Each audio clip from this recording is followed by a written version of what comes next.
¿Qué, güey? Not FM.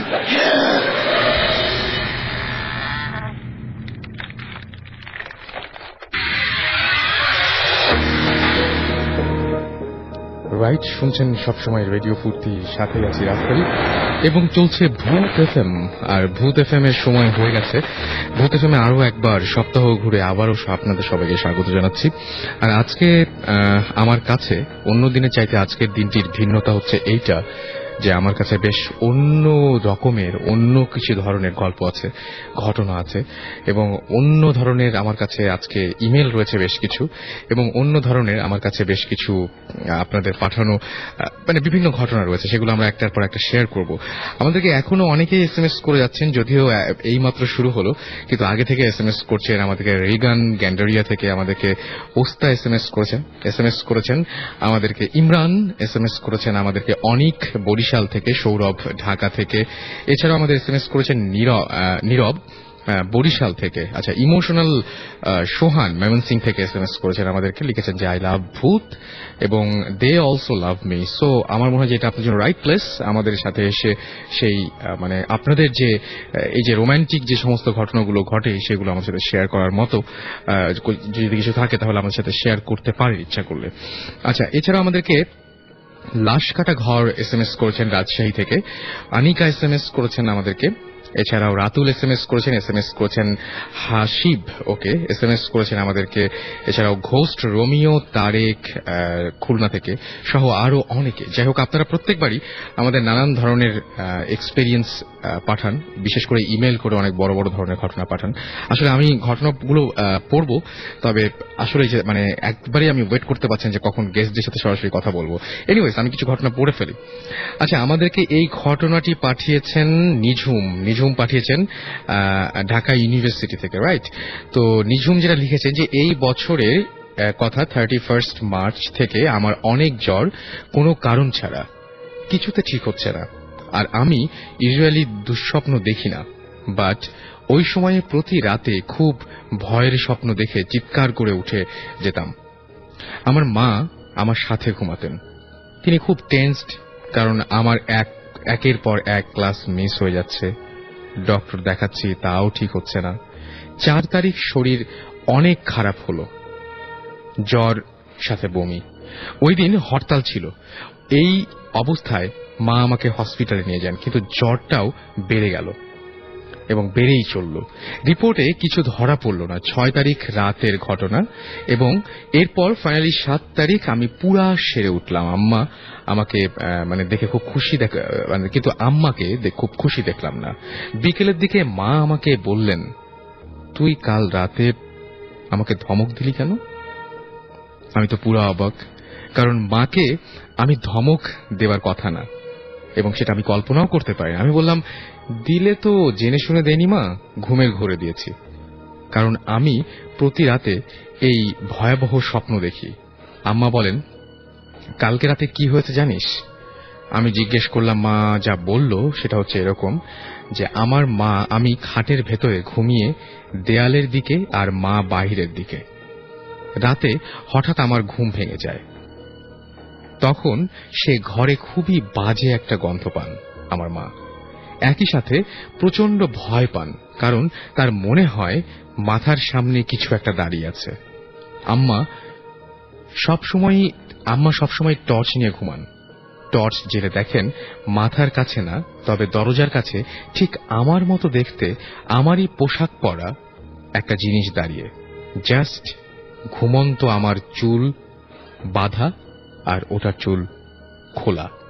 আর আর যেটা মানে আর মানে কি বলবো, একটু ঝাঁকড়া টাইপ ফোলা ছিল সেই চুলটা। গায়ে টর্চের আলো পড়তেই মা দেখলেন ওটা দ্রুত বেডের কাছে চলে আসছে, যেখানে আমি ঘুমাচ্ছি, ওই দিক দিয়ে উঠে যাচ্ছে বেডে। এই দৃশ্য দেখে মা জোরে জোরে আয়াতুল কুরসি পড়া শুরু করলেন, এবং দেখেও সে কোনো, এবং সেটা এবং দেখলেন তিনি যে কোনো ভয় পেলেন না। আচ্ছা, দেখেও সে কোনো ভয় পেল না, মানে তাকে দেখে যে সূরাটা পড়া হচ্ছে তারপরেও ভয় পেলেন না, এটা মনে হয় তিনি বুঝাতে চেয়েছেন। তখনই ওরা থেমে পড়ল, আর মা দেখেন যে জিনিসটা খুবই রাগ নিয়ে তাকিয়ে আছে এবং ওটার চোখ মনে হচ্ছে যেন জ্বলছে। মা আরো জোরে জোরে দোয়া পড়তে লাগলেন, আর জিনিসটা সাইজ আস্তে আস্তে ছোট হতে লাগলো, ঠিক একদলা কাপড়ের মতো। আর সেই সময়ই নাকি আমার ঘুম ভেঙে যায়, আর আমি আম্মাকে ঝাড়ি দেই। আম্মার মনোযোগ নষ্ট হয়ে যায়। পরে ওই দিকে আলো ফেলে দেখেন কিছু নাই। খাট থেকে নেমে লাইট জেলেও দেখেন যে কিছু নাই, সেই গন্ধটাও নাই। মার সারা রাত ঘুমান নাই। পরে জলপট্টি দেবার আগে ভোরবেলা আমার কপালে হাত রেখে দেখেন যে জ্বর আর নাই, আমি পুরো সুস্থ হয়ে গেছি। আমার জ্বর টর তারপর থেকে সবকিছুই ঠিক হয়ে গেছিল। এই ঘটনায় নিঝুমের এবং নিঝুমের মা ঘরের মধ্যে তার মতোই একজন প্রতিকৃতির আরেকজনকে দেখতে পেয়েছিলেন, যে তার মতোই পোশাক পরা, শুধুমাত্র চুলটা একটু অন্যরকম, এবং সে ধীরে ধীরে খাটে উঠে এসেছিল এবং যখন তার দিকে টর্চ ফেললো তখনও কিছু হয় নাই, কিন্তু যে মুহূর্তে সূরা পড়া শুরু করলো সেই মুহূর্তেই সেই জিনিসটি একদম পুরোপুরি ছোট হতে হতে একসময় একটা কাপড় হয়ে যায়। তো এইরকম ঘটনায় নিজেও আমাদের SMS করেছে, ইমেল করেছেন, থ্যাংক ইউ। এবং আপনাদেরও অনেকেরই হয়তো এরকম ধরনের ঘটনা আছে, যে ঘটনাগুলো ইচ্ছে করলেই আপনারা শেয়ার করতে পারেন। দুভাবে শেয়ার করতে পারেন আমাদের সাথে আপনার ঘটনা। একটা হচ্ছে SMS এর মাধ্যমে, এবং SMS এর মাধ্যমে খুব ছোট করে আপনার ঘটনাটা পাঠিয়ে দিতে পারেন আমাদের কাছে। সেই জন্য যেটা করতে হবে, মোবাইলের মেসেজ অপশনে গিয়ে টাইপ করে ফেলতে হবে SHOUT শাউট স্পেস আপনার নাম স্পেস আপনার মেসেজ, পাঠিয়ে দিতে হবে 9840 নাম্বারে। আর যদি আমাদের ইমেল করতে চান তাহলে bhutfm@radiofurti.fm এই ইমেল অ্যাড্রেসে আপনাকে ইমেল পাঠাতে হবে, রাইট? ওকে, অনেক SMS আসছে, তবে তার আগে যারা অনেক কষ্ট করে আমাদের রেগুলার ভয়েস রেকর্ড করে পাঠান, এতটা এফোর্ট দেন, তাদের কথা না বললেই না, সেরকমই একটা ভয়েস ফাইল, একটা রেকর্ডের একটা ফাইল আমরা শুনে আসবো।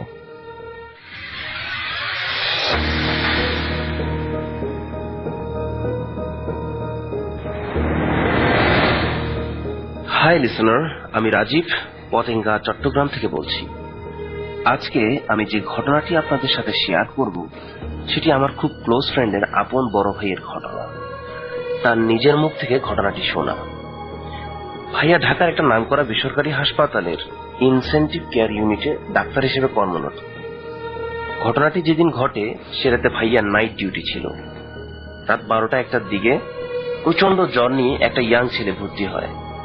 তার বয়স 21 অথবা 22 বছর হবে।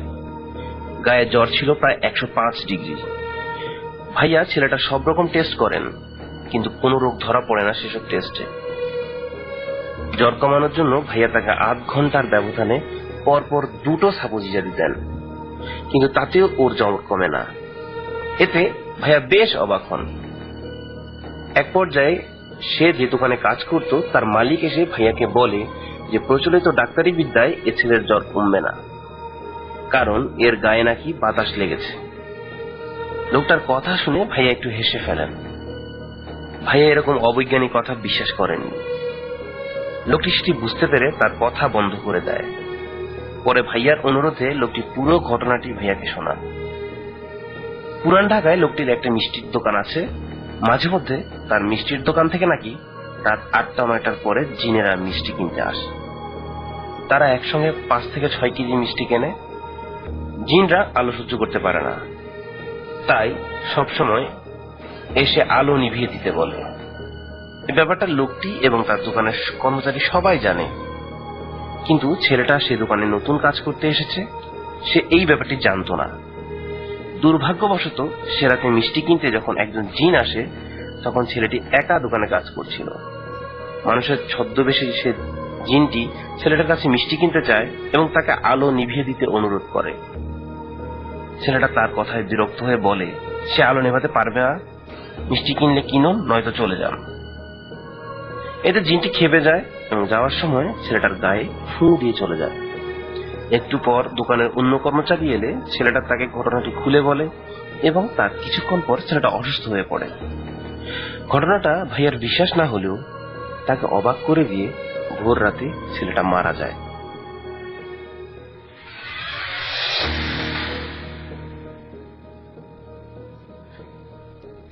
রাইট, পৃথিবীতে অনেক এরকম অদ্ভুত ঘটনা ঘটে এবং তারই একটা প্রমাণ আমরা দেখলাম। এবং আমরা সবসময় বলি যে ভূত এফএম এ সাধারণত যে ধরনের গেস্টরা এসে আমাদেরকে তাদের কষ্ট করে এসে এত রাত্রে এত দূর পর্যন্ত এসে আমাদের ঘটনাগুলো শেয়ার করেছেন আপনাদের সাথে, সেই ঘটনাগুলো মোটামুটি একটা কেমন যেন যোগসূত্র থাকে। আমি একটু আগে একটা জ্বরের ঘটনা বলছিলাম, ঠিক এখনো একটা জ্বরের ঘটনা শুনলাম এবং দুটো ঘটনা যদিও দুই রকম, তারপর এখানে জ্বরটা হচ্ছে কমন। এটা হয়তো হতে পারে এরকম যে হ্যাঁ, এটা আমি ইচ্ছা করে হয়তো দুটো ঘটনা এরকম ইয়ে করতে পারি, যে আলাদা করতে পারি। কিন্তু আমি এমন মাঝে মাঝে এরকম অবাক হতে হয় যে ঘটনাটা আমি আসলে জানি না, এরকম ঘটনা এখানে আসার পরে দেখি যে হ্যাঁ, দুটো ঘটনা প্রায় কাছাকাছি মিলে গেছে, অনেক কিছুর মিল রয়েছে। যাই হোক, আমরা কথা না বাড়িয়ে এখন আরো কয়েকটা SMS পড়ে ফেলবো এবং তারপরে একদম পুরোপুরি গেস্টদের সাথে কথা বলবো। আজকে শিপ্তির জন্মদিন, happy birthday to you Shipti. Ayan লিখেছেন যে I love Bhoot FM, thank you so much. Blood drinker লিখেছেন যে ভৌত স্টিম কই, স্পেশালি সাকিব ভাই। আচ্ছা, সাকিব ভাই আজকে একটু ঝামেলার মধ্যে পড়েছেন, তবে যে কোনো মুহূর্তেই জিবরান ভাই, সাকিব ভাই চলে আসতে পারে, আমি চাই না। হীরা লিখেছেন মিরপুর, ভূত এফএম জোস, আমি নতুন বন্ধু, ওয়েলকাম জানাচ্ছি আপনাকে এবং আশা করছি যে এখন থেকে রেগুলার আমাদের সঙ্গে থাকবেন। আমাদেরকে ফাইয়া লিখেছেন খুলনা থেকে যে আই লাভ ভূত এফএম এবং উই লাভ ইউ টু। আর গ্রেভ অন 7th ফ্লোর, আমরা একটা মুভি দেখলাম কিছুদিন আগে যে ভ্যানিশিং অন 7th এভিনিউ, এরকম টাইপের একটা মনে হয় মুভি আছে। সো নামটা প্রায় ওই রকম ধরনের আর কি। বোকাভূত লিখেছেন হাই, আমি বোকাভূত, ওকে, চালাক হওয়ার দরকার নাই। আর এক্সক্লুসিভ ঘোস্ট আমাকে বলেছেন যে I wait for every Friday night, okay. আর আমরাও ওয়েট করি যে আপনাদের SMS এর জন্য। সো দেরি না করে SMS পাঠিয়ে দিন, লিখে ফেলুন SHOUT শাউট, স্পেস আপনার নাম, স্পেস আপনার মেসেজ, পাঠিয়ে দিন 9840 নাম্বারে। আমরা চলে যাচ্ছি আমাদের প্রথম গেস্টের কাছে এবং শুরুতে আপনার একটু পরিচয়টা প্লিজ আমরা শুনি। যে হ্যালো লিসনার্স, আমি আশিক বলছি। আমি রিসেন্ট গ্র্যাজুয়েশন কমপ্লিট করেছি ইউনিভার্সিটি অফ গ্রিনউইচ থেকে। আমি দেশে এসেছি 1 মাস। সো এক রাতে জাস্ট খালি আমার ফ্রেন্ডের সাথে আলাপ আলোচনা করছিলাম আমার এক্সপিরিয়েন্সগুলো নিয়ে। এখন এটাকে আপনারা যদি প্যারানরমাল অ্যাক্টিভিটিস বলে ডিসাইড করতে চান আপনারা করতে পারেন, আবার যদি আমরা লজিক্যালি চিন্তা করতে যাই সেভাবে হতে পারে। এখন এটা বিচারের দায়িত্ব আপনাদের উপরই। একদম, আমরা সবসময় সেই দায়িত্বটা একদম তাদের উপরে দেবো, কারণ অনেক সময় অনেকে বলেন যে হ্যাঁ এগুলো হয় নাকি বা এরকম মানে বলতেই পারেন, কারণ এগুলো এমন একটা ঘটনা যে মানে এমন একটা ব্যাপার, এমন একটা বিষয় নিয়ে আমরা আলোচনা করি যে বিষয়টা আসলে প্রমাণ করে কোনো কিছু বলা যাবে না। সো কিন্তু আমি যেটা বলবো যে আমি আসলে একেবারে মানে খুবই ওয়েট করছিলাম আজকে পুরোটা সময়। আমার মনে হচ্ছিল যে কখন আপনার ঘটনাটা সবাইকে শোনাবো এবং সেই ঘটনাগুলোর খুবই অদ্ভুত। আমরা কোথা থেকে শুরু করবো? আমরা একদম প্রথম থেকে শুরু করি না? শুরু করতে পারি ছোটবেলা থেকে কাহিনী। ওকে, আমি আবারও বলে নিচ্ছি যে আমি প্রিটেন্ড করছি না যে আমি যা বলছি তা সত্যি, মানে আমি একদম 100% রাইট। হতে পারে আমার মনের ভুল, তারপরে বলে যাচ্ছে যেটা আমি তাহলে মাঝখানে একটা কথা বলি যে যারা এই ঘটনা নিয়ে যদি কোনো কিছু বলতে চান বা কোনো যদি মতামত থাকে, শুনতে যদি ইচ্ছা করে, তাহলে আমাদের SMS করতে পারেন। ওই শাউট লিখে স্পেস দিয়ে আপনার নাম লিখে স্পেস দিয়ে আপনার মেসেজ লিখে পাঠিয়ে দেবেন 9840 নাম্বারে এই গল্প বা এই ঘটনা সম্পর্কে যে কোনো মতামত আপনার। ওকে, হ্যাঁ, থ্যাংক ইউ। প্রথমে বলতে গেলে যে যখন ক্লাস 2তে পড়ি তখন আমরা আমাদের খিলগাঁয়ের বাসায় শিফট হয়ে গেছিলাম। আমাদের খিলগাঁয়ের বাসাটা ছিল অ্যাকচুয়ালি একটা অফিসার্স কোয়ার্টার, বাট সেটা অনেক পুরানো ছিল, লাইক 50 ইয়ার্স ওল্ড। সো ওই বাসা আমরা ছিলাম আমার ইন্টারমিডিয়েট পর্যন্ত। দেন আমরা শিফট করেছি আমাদের উত্তরা বাসায়, আমাদের নিজেদের বাসায়। তো আমাদের বাসাটা ছিল অ্যাকচুয়ালি অনেক বিশাল, লাইক 10টা রুমের মতো ছিল। এবং আমার যে রুমটা ছিল ওই রুমটা যদি আমি দরজা লক করে দিতাম, like it's separate from the outer world. So একটা অন্যরকম একটা পরিবেশ ছিল আমার নিজের রুমটার মধ্যে। ওকে। সো যেটা তো প্রথম যাওয়ার পরে দেখা যেত ওটা ছিল 3তলা বাড়ি, আমরা থাকতাম দোতলায়। তো প্রত্যেক কোরবানি ঈদের দিন রাতে আমাদের বাসার সাথে শব্দ হতো, লাইক কেউ মাংস কুপাচ্ছে বা এই টাইপের শব্দ। ওকে। তো শুরুর দিকে আমরা বিরক্ত হয়েছিলাম, কিন্তু আমরা সেটা মেনে নিয়েছিলাম। আমাদের 3তলা যে ফ্যামিলি থাকতো ওই আঙ্কেলটা ছিল একটু হুজুর টাইপের মানুষ, সো উনি হয়তো করতে পারেন কোরবানি ঈদের। সো আমরা ওটা নিয়ে কমপ্লেইন করিনি। বাট কোন এক ঈদের দিন রাতে সেম প্রবলেম যখন হলো তখন আমরা কমপ্লেইন করলাম আঙ্কেলের কাছে যে আঙ্কেল এটা কি রাত 1টা-2টা বাজে, আপনার এখন মাংস কুয়া যাচ্ছেন, আমরা তো ঘুমাবো। তো আঙ্কেল হেসে বলল যে না এটা এমন কিছু না, আমরা তো ঘুমাচ্ছি, তাহলে শব্দ? তখন আঙ্কেল বলল যে এটা কিছু না, ক্ষতি করবে না। আঙ্কেল শুধু এইটুকুই বললো। ওকে। তারপর পরে যা বলার আঙ্কেল বুঝা বললো। সো প্রবলেম আস্তে আস্তে শুরু হলো ওইখান থেকেই। যেমন তখন আমি পড়ি হয়তো ক্লাস 6 or 7 এর দিকে। সো আমার যে জানলা ছিল, আমার জানলার পাশে একটা আম গাছ ছিল, আমার যতটুকু খেয়াল আছে, কিন্তু জানলার পাশে কোনো কার্নিশ বা কোনো কিছু ছিল না, বা কোনো বাউন্ডারি ওয়াল, মানে কোনো মানুষ দাঁড়ানোর মতো কিছু ছিল না। রাইট। সো এক রাতে আমার ঘুম ভেঙে গেল। ঘুম ভেঙে আমি জানলার দিকে তাকিয়ে দেখি একটা মেয়ে দাঁড়ানো। মেয়েটার চেহারা আমার ঠিক খেয়াল নেই, কিন্তু কম এজের হবে। শাড়ি পরা হচ্ছে, আমার ড্রেস আপ গুলা খেলা আছে এক্স্যাক্টলি, সাদা শাড়ি পরা, লাল পার পরা, এবং মাথায় একটা টিপ আছে, লাল টিপ। আমি যখন মেয়েটার দিকে তাকালাম, মেয়েটা জাস্ট হেঁটে চলে গেল বা ভেসে চলে গেল, কত আমার জানলা থেকে সরে গেল। সে জানলা থেকে যখন সরে গেল, একটা নুপুরের শব্দ মনে হলো আমার কানের কাছে বেজে উঠলো। আমি একটু হতভম্ব হয়ে আমার বিছানা থেকে উঠে, পাশে আমার পড়ার টেবিল ছিল, পড়ার টেবিলে ওখানে চেয়ারে বসে আছে। কতক্ষণ বসেছিলাম আমি জানি না, সেটা ভোর পর্যন্ত আমি বসেছিলাম। যতক্ষণ বসেছিলাম ততক্ষণ আবার দেখছি যে আমার বিছানার মধ্যে সাপোজ কেউ মানে মোড়ামুড়ি করছে, এরকম একটা শব্দ। আমার খেয়াল নেই এক্সাক্ট কতক্ষণ আমি বসেছিলাম, কিন্তু আমার বড় বোন এসে আমাকে ধাক্কা দিল, কি আছে তোর, কি হয়েছে, তখন দেখেছিস কেন? তখন আমার হয়েছে, তখন বললাম না কিছু হয়নি। আমি তাকে বলিনি ঘটনাটা কি, তাকে পরে বললাম যে ঘটনা কি। এটা শুনে আমার আম্মা একটু চিন্তিত হয়ে গেল। আর আমার আম্মা যেটা ছিল, উনি একটু এসব হুজুর বা এসব বিলিভ করতেন। তো আমার আম্মা যেটা করেছিল যে আমাকে বিভিন্ন হুজুরদের কাছে নিয়ে গেল, তার ট্রিটমেন্টের জন্য বা এই টাইপের কিছু, যেটা আম্মা নিজের জন্য। ওকে। আমরা যখন খেলে আমরা একটা আজিমপুরে একটা হুজুরের বাসায় গেছিলাম, সেটা ছিল মহিলা হুজুর। এবং দেখা যেত যে যেটা বলা হতো যে প্রতি শুক্রবার ও শনিবার দিন একটা নির্দিষ্ট টাইমে সেই মহিলার উপর জিনের ভর হতো বা এই টাইপের কিছু। But that I have seen in my own eyes, like একটা নির্দিষ্ট টাইমে মহিলার চেহারা চেঞ্জ হয়ে যায়, গলা শব্দ অন্য একটা লোকের কথা আসে। তো সেই মহিলা যখন আমাকে দেখলো, সেই মহিলা আমাকে বলেছিল যে আমার সাথে বলে দুটো জিন আছে যারা সবসময় ক্ষতি করার চেষ্টা করছে। এই জায়গাটা মনে রাখবেন। হ্যাঁ, এটা মনে রাখতে বললাম লিসনারদেরকে। ওকে, তারপরে সো ওই মহিলা তারপর যে করে আমাকে কিছু যা ওরা ট্রিটমেন্ট দেয়, তাবিজ দিল। কিন্তু অদ্ভুত যে ঘটনাটি ঘটেছিল, যেটা আমার মাথার মধ্যে এখন গেঁথে আছে, যে সেই মহিলা ঘরের মধ্যে একটা অদ্ভুত গন্ধ পেয়েছিলাম। সেটা কোনো দুর্গন্ধ না, সুগন্ধ না, কিন্তু একটা মিষ্টি একটা গন্ধ, একটা সুদিং স্মেল, সেটা আমি পেয়েছিলাম। আমার মাথার মধ্যে কেন জানি গন্ধটা ঢুকে গেছে। তো তারপরেও এরকম বিভিন্ন ঘটনা, হয়তো বাসা আর একটা প্রবলেম, এই আম্মার সাথে এরকম, কারণ আম্মা এসব বিভিন্ন হুজুরদের কাছে গেলে আমাকে নিয়ে যেত সাথে, আম্মা তো একা যেত না। তো ওইভাবে নিয়ে যেত আমাকে। সাইদাবাদের একটা হুজুর ছিল, তো ওনার বাসায় এরকম করে সাথে যেতে হলো আম্মার সাথে। তো ইন্টারেস্টিং পার্ট হচ্ছে, সেই আমার যত খেয়াল আছে, সাইদাবাদী হুজুরের বাসায় ঢুকার মুহূর্তে ওখানে একটা মাজার আছে, সাইদাবাদী হুজুরের ওখানে।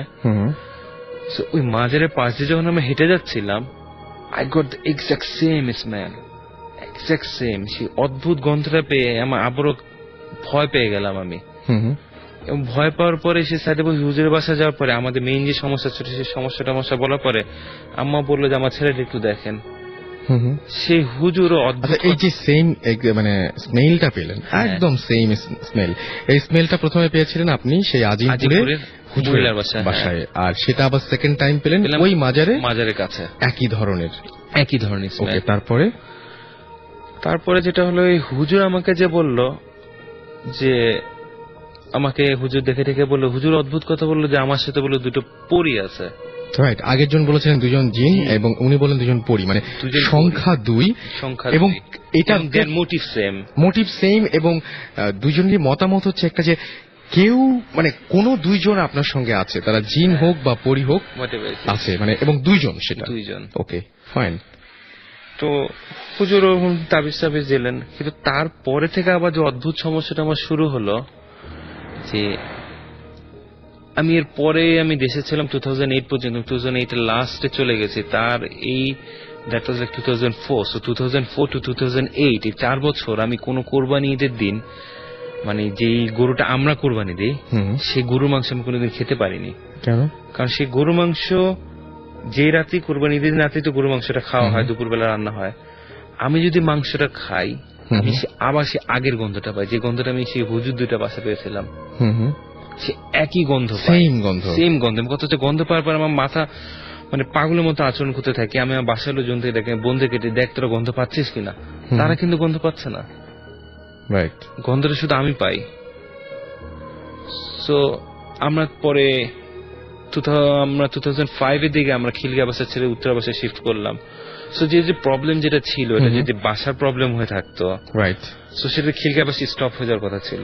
যখন আপনারা আসলেন, হ্যাঁ, আমরা যখন উত্তরা শিফট করলাম, আসলেন, খিলগাতে তো স্টপ হয়ে যাওয়ার কথা ছিল। কিন্তু খিলগা আসার পরে যেটা হলো, আমার যেটা খেয়াল আছে, মানে এক রাতে আমার বাসায় কেউ ছিল না, সবাই দেশে বাইরে চলে গিয়েছিল, আমি একা ছিলাম বাসায়। তো একা যখন বাসায় ছিলাম, যেটা করেছিলাম লাইট টাইট অফ করা আমার সারা রুমে, গান টান ছাড়া জোরে। সো আমার রুমের আর আমার ডাইমেনশন হচ্ছে আমার রুমের সাথে আমার বারান্দা লাগানো, সে বারান্দার সাথে এল শেপে হচ্ছে আমার বেডরুমে আমার মায়ের বেডরুম। সো যেটা করছিলাম যে আমি ফোনে কথা বলছিলাম সে বারান্দায় বসে বসে।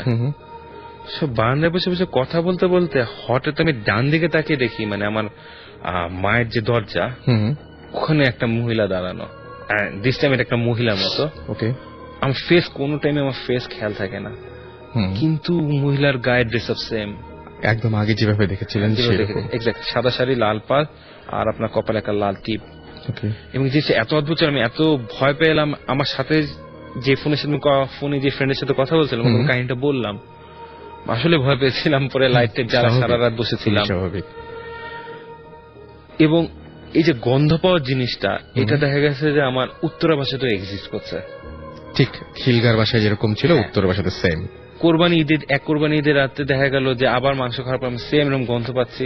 এবং গন্ধটা এক্সাক্ট শুধু আমার ডাইনিং স্পেসে একটা স্পেসিফিক এরিয়ার মধ্যে গন্ধটা আছে। আমি যদি ওইটা ক্রস করি আর গন্ধ পাই না, কিন্তু ওর মধ্যে আসলে আমি গন্ধ পাই। এবং আমার খেয়াল আছে, আমি আমার মেজো বোনকে ডেকে নিয়ে বললাম, তুই দেখ তো গন্ধ পাস কিনা। ও বলে না, কোনো গন্ধ পাই না, but I am getting the smell. ভয় সেভাবে বিভিন্ন গেল। তো এর মধ্যে তো 2008 লাস্টের দিকে দেশ ছেড়ে চলে গেলাম। তো এর মাঝে ইন্টারেস্টিং ঘটনা হচ্ছে, 2006 ও 2007 এর দিকে আমার এক ফ্রেন্ডের বার্থডেতে, লাইক আমরা সেলিব্রেট করছি আমার ফ্রেন্ডের বার্থডে, বুমার্সে বসেছিলাম আমরা, আমার খেয়াল আছে। আমার ফ্রেন্ডের আর এক ফ্রেন্ড এসেছিল, একটা মেয়ে এসেছিল, তার নাম আমার মনে নাই, বাট সে মেয়ে বলছিল যে like she was little bit special, কারণ she use to do the black magic or this kind of stuffs. ওই বুমার্সে আমরা খাওয়া দাওয়ার পরে সে মেয়ে যেটা করছিল যে সবার হাত দেখছিল, যে আমার বিভিন্ন ফ্রেন্ডের হাত দেখছিল, বিভিন্ন ফ্রেন্ডের হাত দেখে ও সম্বন্ধে বলছিল।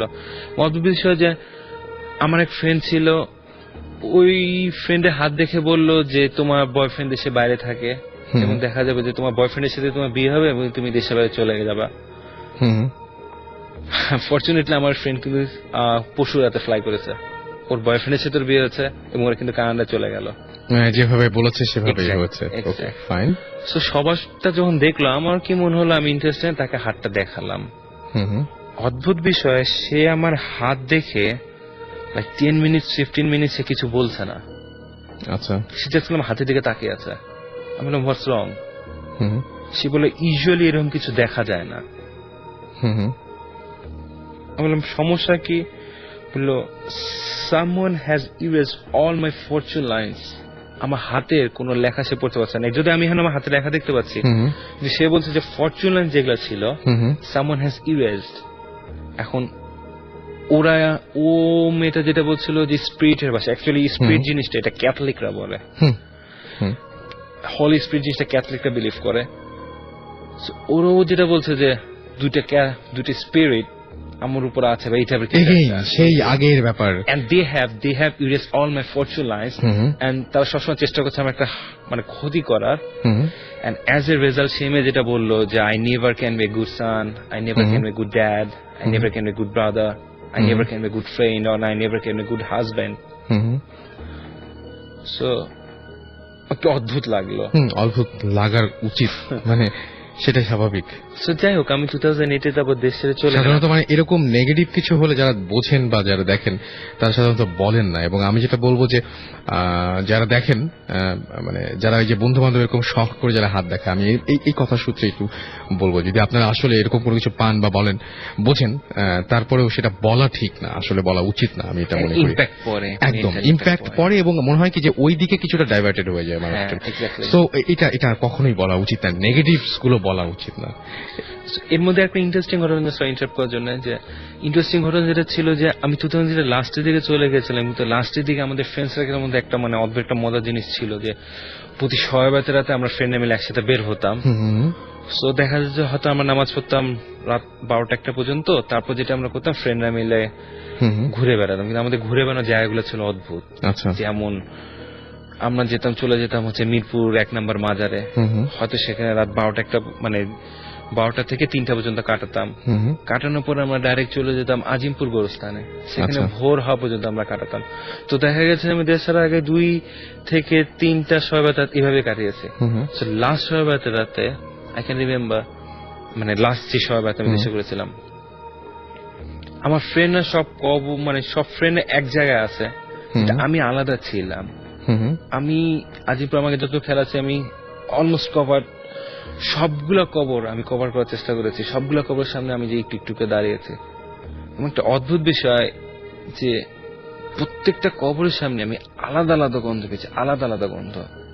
আমি আমার ফ্রেন্ডকে জিজ্ঞেস করলাম যে দেখ তুই গন্ধটা পাস কিনা। ফ্রেন্ড বলে এখানে আগরবাতি জ্বালানো আছে, গাঁদা ফুলে মালা দেওয়া আছে, এগুলা গন্ধ হতে পারে। আলো না, ইটস ডিফারেন্ট স্মেল। ও, তার মানে আপনি শুরু থেকেই মাজারে বা মানে এই যে কবরের গোরস্থানে যে ধরনের গন্ধ পাওয়া যায় সেই ধরনের গন্ধ কখনোই পেতেন না, বা বাসাতে যেটা পেতেন সেটাও ঠিক এই লোবান বা বাসে আমি যে টাইপের গন্ধটা পেতাম এটা ডিফারেন্ট গন্ধ, এটা আবার এখানে আবার একদম আলাদা। হ্যাঁ, কবরে আলাদা গন্ধ। কথা হচ্ছে প্রত্যেকটা কবরে গন্ধ আলাদা। আই ক্যান ডিফার, প্রত্যেকটা কবরে আলাদা আলাদা গন্ধ। ওকে, আই ক্যান ডিফার।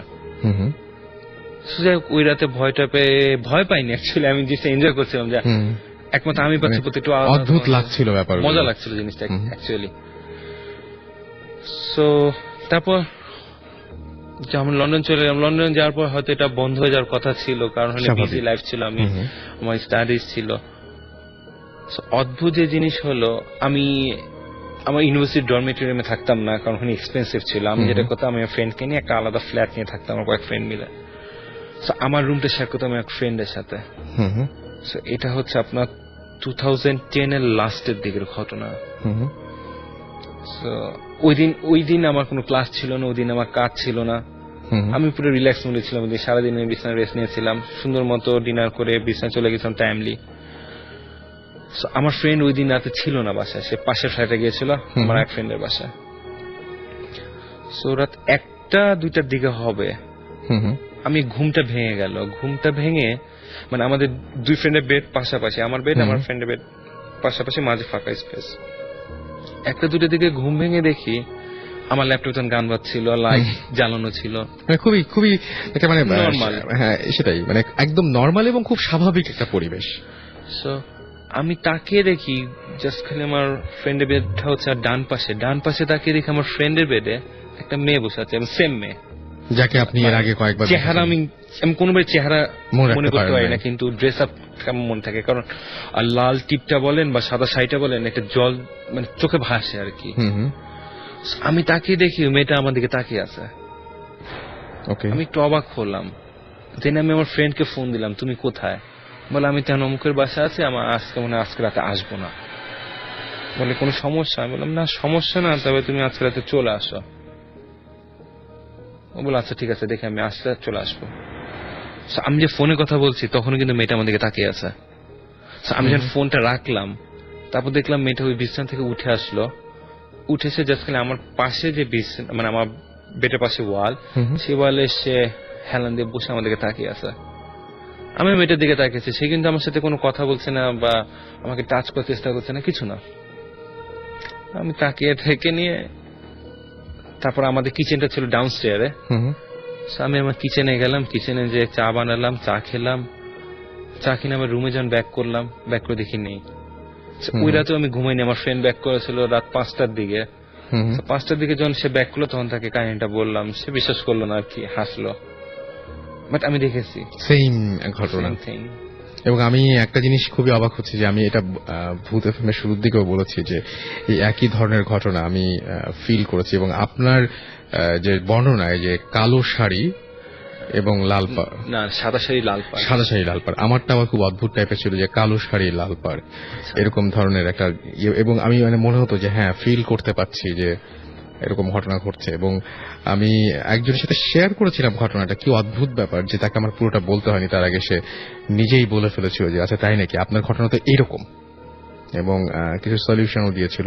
সো আমি জানি না যে আপনার সেই সলিউশনে কোনো কাজ হবে কিনা, বা আপনারও আমার মতন কালো পোশাকের প্রতি, মানে কালো ড্রেসের প্রতি আগ্রহ আছে কিনা। একদম একদমই পছন্দ করে না, বাট আমি হচ্ছে অনেক বেশি পছন্দ করতাম। তো আমাকে বলছিলেন যেগুলো মানে এই কালারটা অ্যাভয়েড করতে। এনিওয়েজ, তো আমার কাছে যেটা মনে হয় যে ঘটনাগুলো খুবই খুবই খুবই অদ্ভুত ধরনের ঘটনা, এবং মানে এটা আসলে ব্যাখ্যা চাওয়ার কোনো মানে হয় না। এটা মানে সাইকোলজিক্যালি যদি চিন্তা করতে থাকি, হ্যাঁ, যখন এটা নিয়ে হয়তো চিন্তা ভাবনা করতাম যখন দেশে থাকতাম, হ্যাঁ, কিন্তু মানে ব্যাপারটা হচ্ছে যে আমি যেটা বলবো যে দেশের বাইরে গেলে তখন একটা ভিন্ন পরিবেশ, সুন্দর গান বাজছে ল্যাপটপে, সুন্দর একটা দিন, আপনি সারাদিন রিল্যাক্স ছিলেন, সুতরাং আপনার ব্রেইনও টায়ার্ড না। তো এরকম মানে কিছু কিছু ঘটনা তো এরকম উদ্ভট থাকতেই পারে, পৃথিবীটাই অদ্ভুত। এবং এই যে আপনি যে 2 সংখ্যার কথা বললেন, আমার সাথে একটা ছেলে থাকতো, সেই ছেলেটা ছিল সাউথ আফ্রিকান হোয়াইট, ছিল south African white, Patrick's. So ওরা ছিল ক্যাথলিক। ও আমাকে কাহিনীটা বললো, ক্যাথলিকরা বিলিভ করে হচ্ছে আপনার হলি স্পিরিটে। আমাদের যেমন জিন, ক্যাথলিকদের সেরকম হলি স্পিরিট। সো প্যাট্রিক একটু পাগল টাইপের ছিল, একটু ফাঙ্কি। ওই স্টুডেন্ট ছিল না, কিন্তু আমাদের ফ্রেন্ড ছিল। আচ্ছা, ফাঙ্কি, ওইসব ব্ল্যাক ম্যাজিক এইসবের প্রতি তার ভালো আগ্রহ ছিল। আচ্ছা। সো একদিন গল্প চলে প্যাট্রিককে যখন এসব বললাম, তো প্যাট্রিক এরকম, ওর যে স্টাইল, ওর হাত দেখতো না, একটু অন্যভাবে এসব যাচাই করতো। সে প্যাট্রিকও যাচাই টাচাই করে নিয়ে প্যাট্রিক্স আমাকে যেটা বলেছিল যে আমার সাথে 2টা হলি স্পিরিট আছে, ওর ভাষায় যেটা, মানে আচ্ছা সেই 2টা, সেও বলল 2টা আমার সাথে আছে না, সে বলছে আমার উপর প্রভাব আছে। আচ্ছা, 2টা হলি স্পিরিট। ওকে ওকে। সো আমাদেরকে আপনার মানে অলরেডি আপনার যে ঘটনা আপনি শেয়ার করেছেন, সেই ঘটনা অনেকের কাছেই ভালো লেগেছে, কেউ কারো কাছে খারাপ লাগেনি এখনো পর্যন্ত। তন্ময় লিখেছেন যে বস, মানে ভাই আপনার প্রবলেম তো খুবই অদ্ভুত।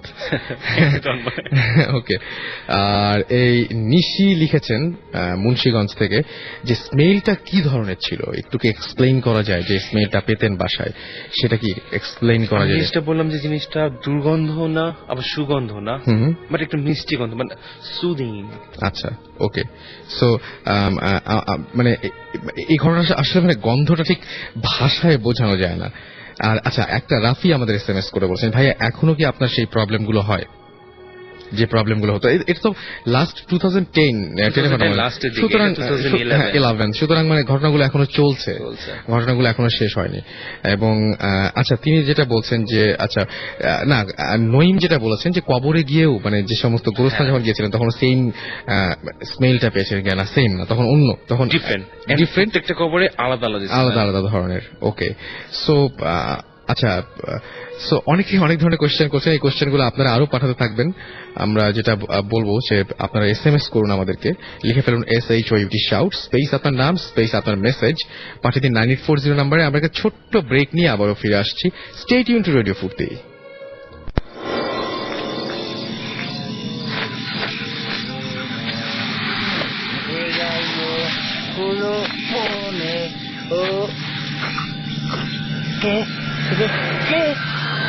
¿Qué, güey?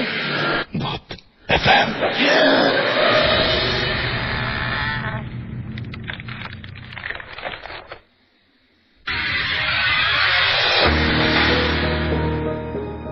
রাইট, এত রাত্রে যদি প্রশ্ন করেন কে ওখানে, উত্তর মিলবে একটাই, সেটা হচ্ছে ভূত FM। আপনারা SMS পাচ্ছি আপনাদের, এবং SMS এর জন্য অনেক অনেক ধন্যবাদ। আসলে কি বলে ধন্যবাদ দিব জানি না, ধন্যবাদই বলতে পারি। আফসার আমাদের সিলেট থেকে SMS করেছেন, নূর SMS করেছেন, এছাড়াও আমাদেরকে SMS করেছেন যে সাফিয়া, না শিফা SMS করেছেন, সুজন SMS করেছেন সোহাগ SMS করেছেন, আফরিন, এছাড়াও ফাগুন SMS করেছেন আমাদেরকে, তানভীর SMS করেছেন, ঘোস্ট কিলার SMS করেছেন, এছাড়াও আমাদেরকে আরো অনেকে SMS করেছেন। সো যারা SMS করতে চান তাদেরকে SMS করার নিয়ম যে আরো একবার বলে দিচ্ছি, সেটা হচ্ছে লিখে ফেলুন SHOUT শাউট স্পেস আপনার নাম স্পেস আপনার মেসেজ, আর পাঠিয়ে দিন 9840 নাম্বারে। আমাদের কাছে আরো অনেক অনেক অনেক অনেক ঘটনা আছে এবং সেই ঘটনাগুলো মানে আজকে অনেক ঘটনা বলে শেষ করা যাবে না। সো আমরা আবারও চলে যাই আমাদের সেকেন্ড যে গেস্ট রয়েছে তার কাছে। আপনার নামটা বলবেন প্লিজ। হ্যালো লিসনার, আসসালামু আলাইকুম। আমার নাম নজরুল ইসলাম। এখন আমিও শুনছি, আমিও লিসনার। ওয়ালাইকুম আসসালাম। আমি এসছি মতিঝিল থেকে। আমি হাবিবুল্লাহ বার কলেজে অ্যাকাউন্টিং এ অনার্স করছি, থার্ড ইয়ারে আছি। ওকে, প্রথমে সকলকে সরি বলে নিচ্ছি, কারণ গত 2-3 দিন ধরে আমরা একটু সর্দি ভাবতে যার কারণে কোনো ব্যাপার না, একটু নরমাল আসছে। কোনো ব্যাপার না, আপনি তো গান গাইবেন না। আচ্ছা, যাক, ঘটনা আসলে আমার জীবনে অনেক ঘটনাই আছে। কারণ আমি ফার্স্টে আপনাকে বলছিলাম যে আমার বাবা, উনি তো একজন গ্রামের সাধারণত মুন্সি বলছিলাম, উনি মুন্সি বলে সকলে চিনে। উনি তো এই যদি কারোর ঘাড়ে ভূত লাগে তাহলে উনি এটা ট্রিটমেন্ট দেয় বা ভূত ছাড়ানোর। ভূত না জিন? কোনটা? জিন, সরি জিন। ওই জিনকে আমরা ভূত বলি, যেটা হচ্ছে যেটা খুব খারাপ টাইপের যেগুলো, ওগুলোকে ভূত বলা হয় সাধারণত। হ্যাঁ, মানে ব্যাপারটা হচ্ছে কি যে জিন ছাড়ানো যায়, ভূত ছাড়ানো যায় কিনা আমি জানি না। হ্যাঁ, সেটাই। যেমন উনি যখন এই ধরনের কাজগুলো করে, মানে যখন এই ধরনের কাজগুলো করে তখন ওই ইফেক্ট গুলা অনেক সময় আমাদের উপরে পড়ে। আচ্ছা, এটা অনেক ঘটছে, কখনো আমার আম্মুর উপরে, কখনো আমাদের উপরে, অহরহ ঘটে থাকে। তো আমার এই ধরনের অনেকগুলো ঘটনা আছে, কিন্তু সব থেকে আমার জীবনে নিজের ক্ষেত্রে সব থেকে বেদনাদায়ক যে ঘটনাটা, যেটা আমাকে এখনো খুব কষ্ট দেয় এবং ওই দিনটাকে আমি খুব স্মরণ করি, সেই ঘটনাটা আমি এখন আপনাদের সামনে বলবো প্লিজ। তখন হয়তো আমি খুব মনে পড়ছে না, ক্লাস 6 কিংবা 7 পড়ি। ওকে, তখন আমি আগে আমাদের বাড়ির লোকেশনটা বলি। আমাদের গ্রামের বাড়িটা হচ্ছে যশোর শহর থেকে 8 থেকে 10 কিলো দূরে হবে, গ্রাম। আর সবাই তো জানেন যে গ্রামের বাড়িতে কেমন, সর্বদা গরু থাকে, ছাগল থাকে, সব জাস্ট গ্রাম্য পরিবেশে আমাদের। ঠিক আমাদের বাড়িটাও এমন। তো যখন আমি একজন গ্রামের ছেলে, গ্রামে থাকি, গ্রামের মতোই বাস করতে হয়, গ্রামের মতো সব কাজ করতে হয়। তো ওই বয়সে আমাদের, আমি যখন ক্লাস 7 পড়ি, তখন আমাদের বাড়িতে আমাদের একটা গাভী ছিল, খুব সুন্দর, এবং একটা বাছুর ছিল। এটা সাধারণত আব্বুই দেখাশোনা করতো, তবে যখন আব্বুর অনুপস্থিতিতে এটা আমি মাঝে মধ্যে দেখাশোনা করতাম। আচ্ছা, যেটা ঘটলো, ঘটনার দিন একদিন আব্বু এবং আম্মু দুজনে কোথায় যেন বেড়াতে গেছে। জাস্ট বড় ভাইয়াও বাসায় নাই, আর কেউ না, জাস্ট আমি আর আমার ছোট ভাই দুজনে বাসায়। ঘটনা ঘটছে বিকাল বেলা। সাধারণত যখন সন্ধ্যা হয়ে যায় তখন কি করতে হবে, গাভীটাকে বাসায় আনতে হবে, তারপরে আদার যে কাজগুলা করতে হবে সেগুলাই করবো। আমি জাস্ট মাগরিবের আজানের 20 মিনিট আগে আমি আমাদের বাড়ির পাশে মাঠে গেছি গরু আনতে, আমাদের গাভীটা আনতে। ওখানে যাওয়ার পরে আমি দেখলাম যে গাভীটা যেখানে বাঁধা হয়েছিল গাভীটা নাই। আচ্ছা, তখন তো আমি অবাক যে আমার গাভীটা গেল কোথায়। তখন বাসায় ব্যাক করি, বাসায় ব্যাক করে আশেপাশে পাড়ার সমস্ত বাড়িতে খুঁজিনি, কারোর বাসায় যাইনি, কেউ বলতেও পারে না। কিন্তু এখন তো আমি পড়ে গেছি দুশ্চিন্তায় যে আমি কি করবো, যেহেতু বাসায় কেউ নাই, আমি একা, আর আমার ছোট ভাই ও তো অনেক ছোট, কি করব। তারপর যাক খোঁজাখুঁজি করলাম গ্রামের ভিতরে, মাগরিব আজান হলো, নামাজ পড়লাম। নামাজ পড়ার পরে চিন্তা করলাম যে দেখি মাঠে আর একবার যাই, যদিও দেখে আসছি তবু আর একবার যাই। তখন হালকা হালকা অন্ধকার হচ্ছে মাত্র। আমি আমার ছোট ভাই, ওর নাম আব্দুল আজিজ, ওকে নিয়ে আমি মাঠের দিকে গেলাম। আচ্ছা, যখন মাঠে পৌঁছালাম তখন আমার ছোট ভাই বলতেছে, ভাইয়া ওই যে গরু। অর্থাৎ ঠিক সে বলতেছে যে মাঠের মাঝখানে গরুটা। আমি দেখছি যে আমাদের যে গাভীটা ও ঘাস খাচ্ছে আর বাছুরটা ছুটে বেড়াচ্ছে পাশে। তখন আমি কি করলাম, আমি ও ছোট ভাইটাকে নিয়ে আমি আস্তে আস্তে ওদিকে আগাচ্ছি। আচ্ছা, ঠিক আমি যতটা আগাচ্ছি গরুটা ততটা পিছাচ্ছে, ওদিকে দূরে সরে যাচ্ছে। মনে হচ্ছে যে মানে দূরত্বটা বাড়ছে। কিন্তু আমার কি যে দূরত্বটা বাড়ছে এটা আমি খেয়াল করতেছি না, কিন্তু জাস্ট আমার একটা লক্ষ্য যে আমি গরুটা আনতে যাচ্ছি। এই করতে করতে যখন আমি ঠিক মাঠের মাঝখানে পৌঁছালাম তখন দেখি যে না, মাঠের মাঝখানে তো গরু নাই। আচ্ছা, আমাদের মাঠটা ছিল 2টা মাঠ, 2টা মাঠের ঠিক মাঝখান দিয়ে রাস্তা। রাস্তাটা পুরো ফাঁকা, ওই রাস্তার ওই পাশে একটা মাঠ, এই পাশে একটা মাঠ। এখন রাস্তার ঠিক মাঠের মাঝখানে যে যখন দেখলাম যে গরু নাই, তখন আমি খেয়াল করে দেখলাম যে আমি যে আমার যে গাভীটা দেখছি ওইটা ওই যে দুই মাঠের মাঝখানে যে রাস্তাটা, ওই রাস্তার উপরে আচ্ছা। গরু, গাভী এবং বাছুর দুইটা দাঁড়ানো আছে। হুম হুম।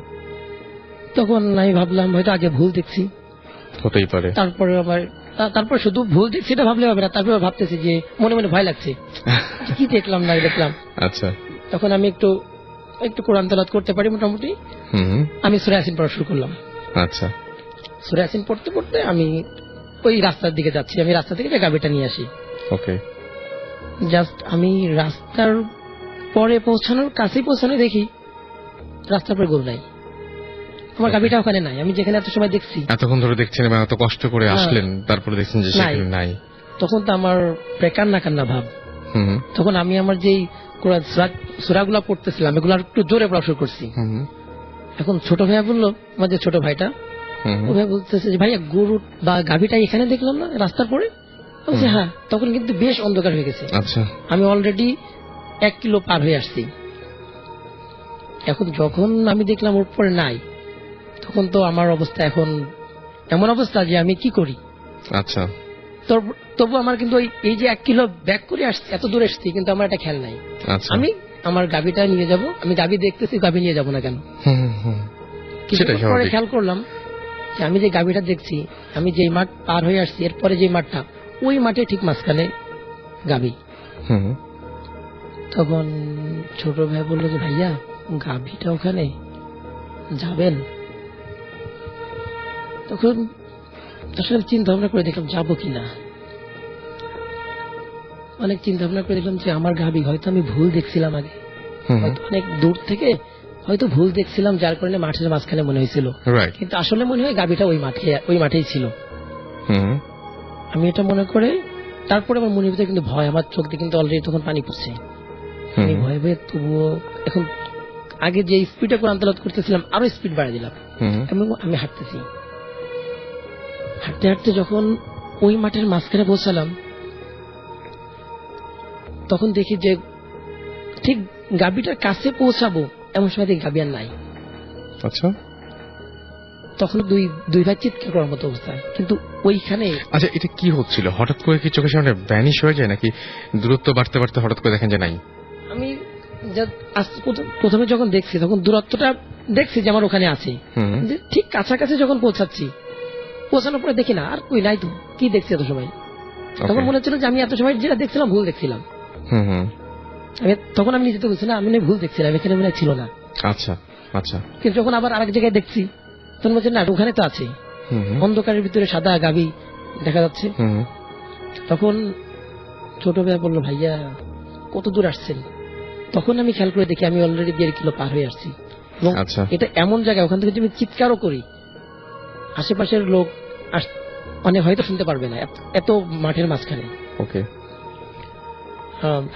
তারপরে আমি কি করব, এখন হয়তো ফিরে আসতে হবে।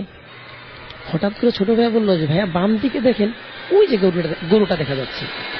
অর্থাৎ আমাদের বাম দিকে অনেকগুলো বড় বড় তাল গাছ ছিল, ওই তাল গাছের গোড়াতে বলছে ওখানে হয়তো কেউ বেঁধে রাখছে। যদিও মনে ভয়, তারপর আমার গাভীটাকে খুঁজতে হবে। আমি ওদিকে হাঁটতে হাঁটতে গেলাম, কিন্তু ওই ঠিক সেম একই অবস্থা। যখনই গাভীটার কাছে যাচ্ছি, কাছাকাছি পৌঁছাচ্ছি, ওখানে কিন্তু দেখি নাই। ওখানে আবার জাস্ট এত সময় কিন্তু আমার মাথায় ছিল না যে আমি কিন্তু তাল গাছের, এবং জানতাম যে ওই তাল গাছের ওই এরিয়াটা খুব ভয়ঙ্কর। আচ্ছা। দিনের বেলা আমরা ওখানে যেতে খুব ভয় পাই, কিন্তু এত সময় কিন্তু মাথায় খেয়াল ছিল না। ওকে। যখনই আমি তাল গাছের গোড়ায় এসে দেখি যে আমার গাভীটা ওখানেও নাই, তখন কিন্তু আমার কি অবস্থা, আমি কি কান্নাকাটা করব, নাকি বাসায় ব্যাক করব, না গরু খুঁজবো, কি করব আমি কিছু মাথায় আসছিল না সেই সময়। তখনই আবার খেয়াল করলাম যে আমি যে তাল গাছের গোড়ায়। তখন আমি চিৎকার করে করে কোরআন তেলাওয়াত করতেছি। আচ্ছা। যখন চিৎকার করে কোরআন তেলাওয়াত করতেছি, করতে করতে এখন ছোট ভাইয়া বলে যে ভাইয়া চলেন বাসায়, হয়তো আমাদের কোনো সমস্যা হচ্ছে। আচ্ছা।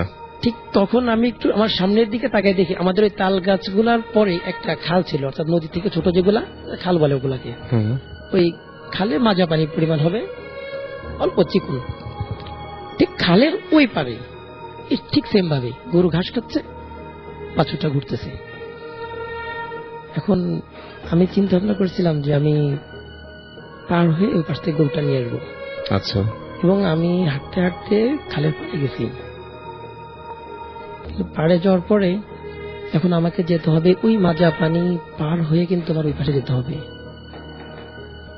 কিন্তু যখন আমি কিন্তু আমার কাছে সেন্স নাই যে আমি এই খালের ভিতর দিয়ে যাবো, মাজা পানি ভেঙে আমি ওই পাশে যাবো, আমার কিন্তু এটা চিন্তা নাই। আমার চিন্তা হচ্ছে যে আমার তো গাভী আনতে হবে, রাত হয়ে গেছে, বাসায় কেউ নাই, কে বা খুঁজবে, আমি তো খোঁজার একা।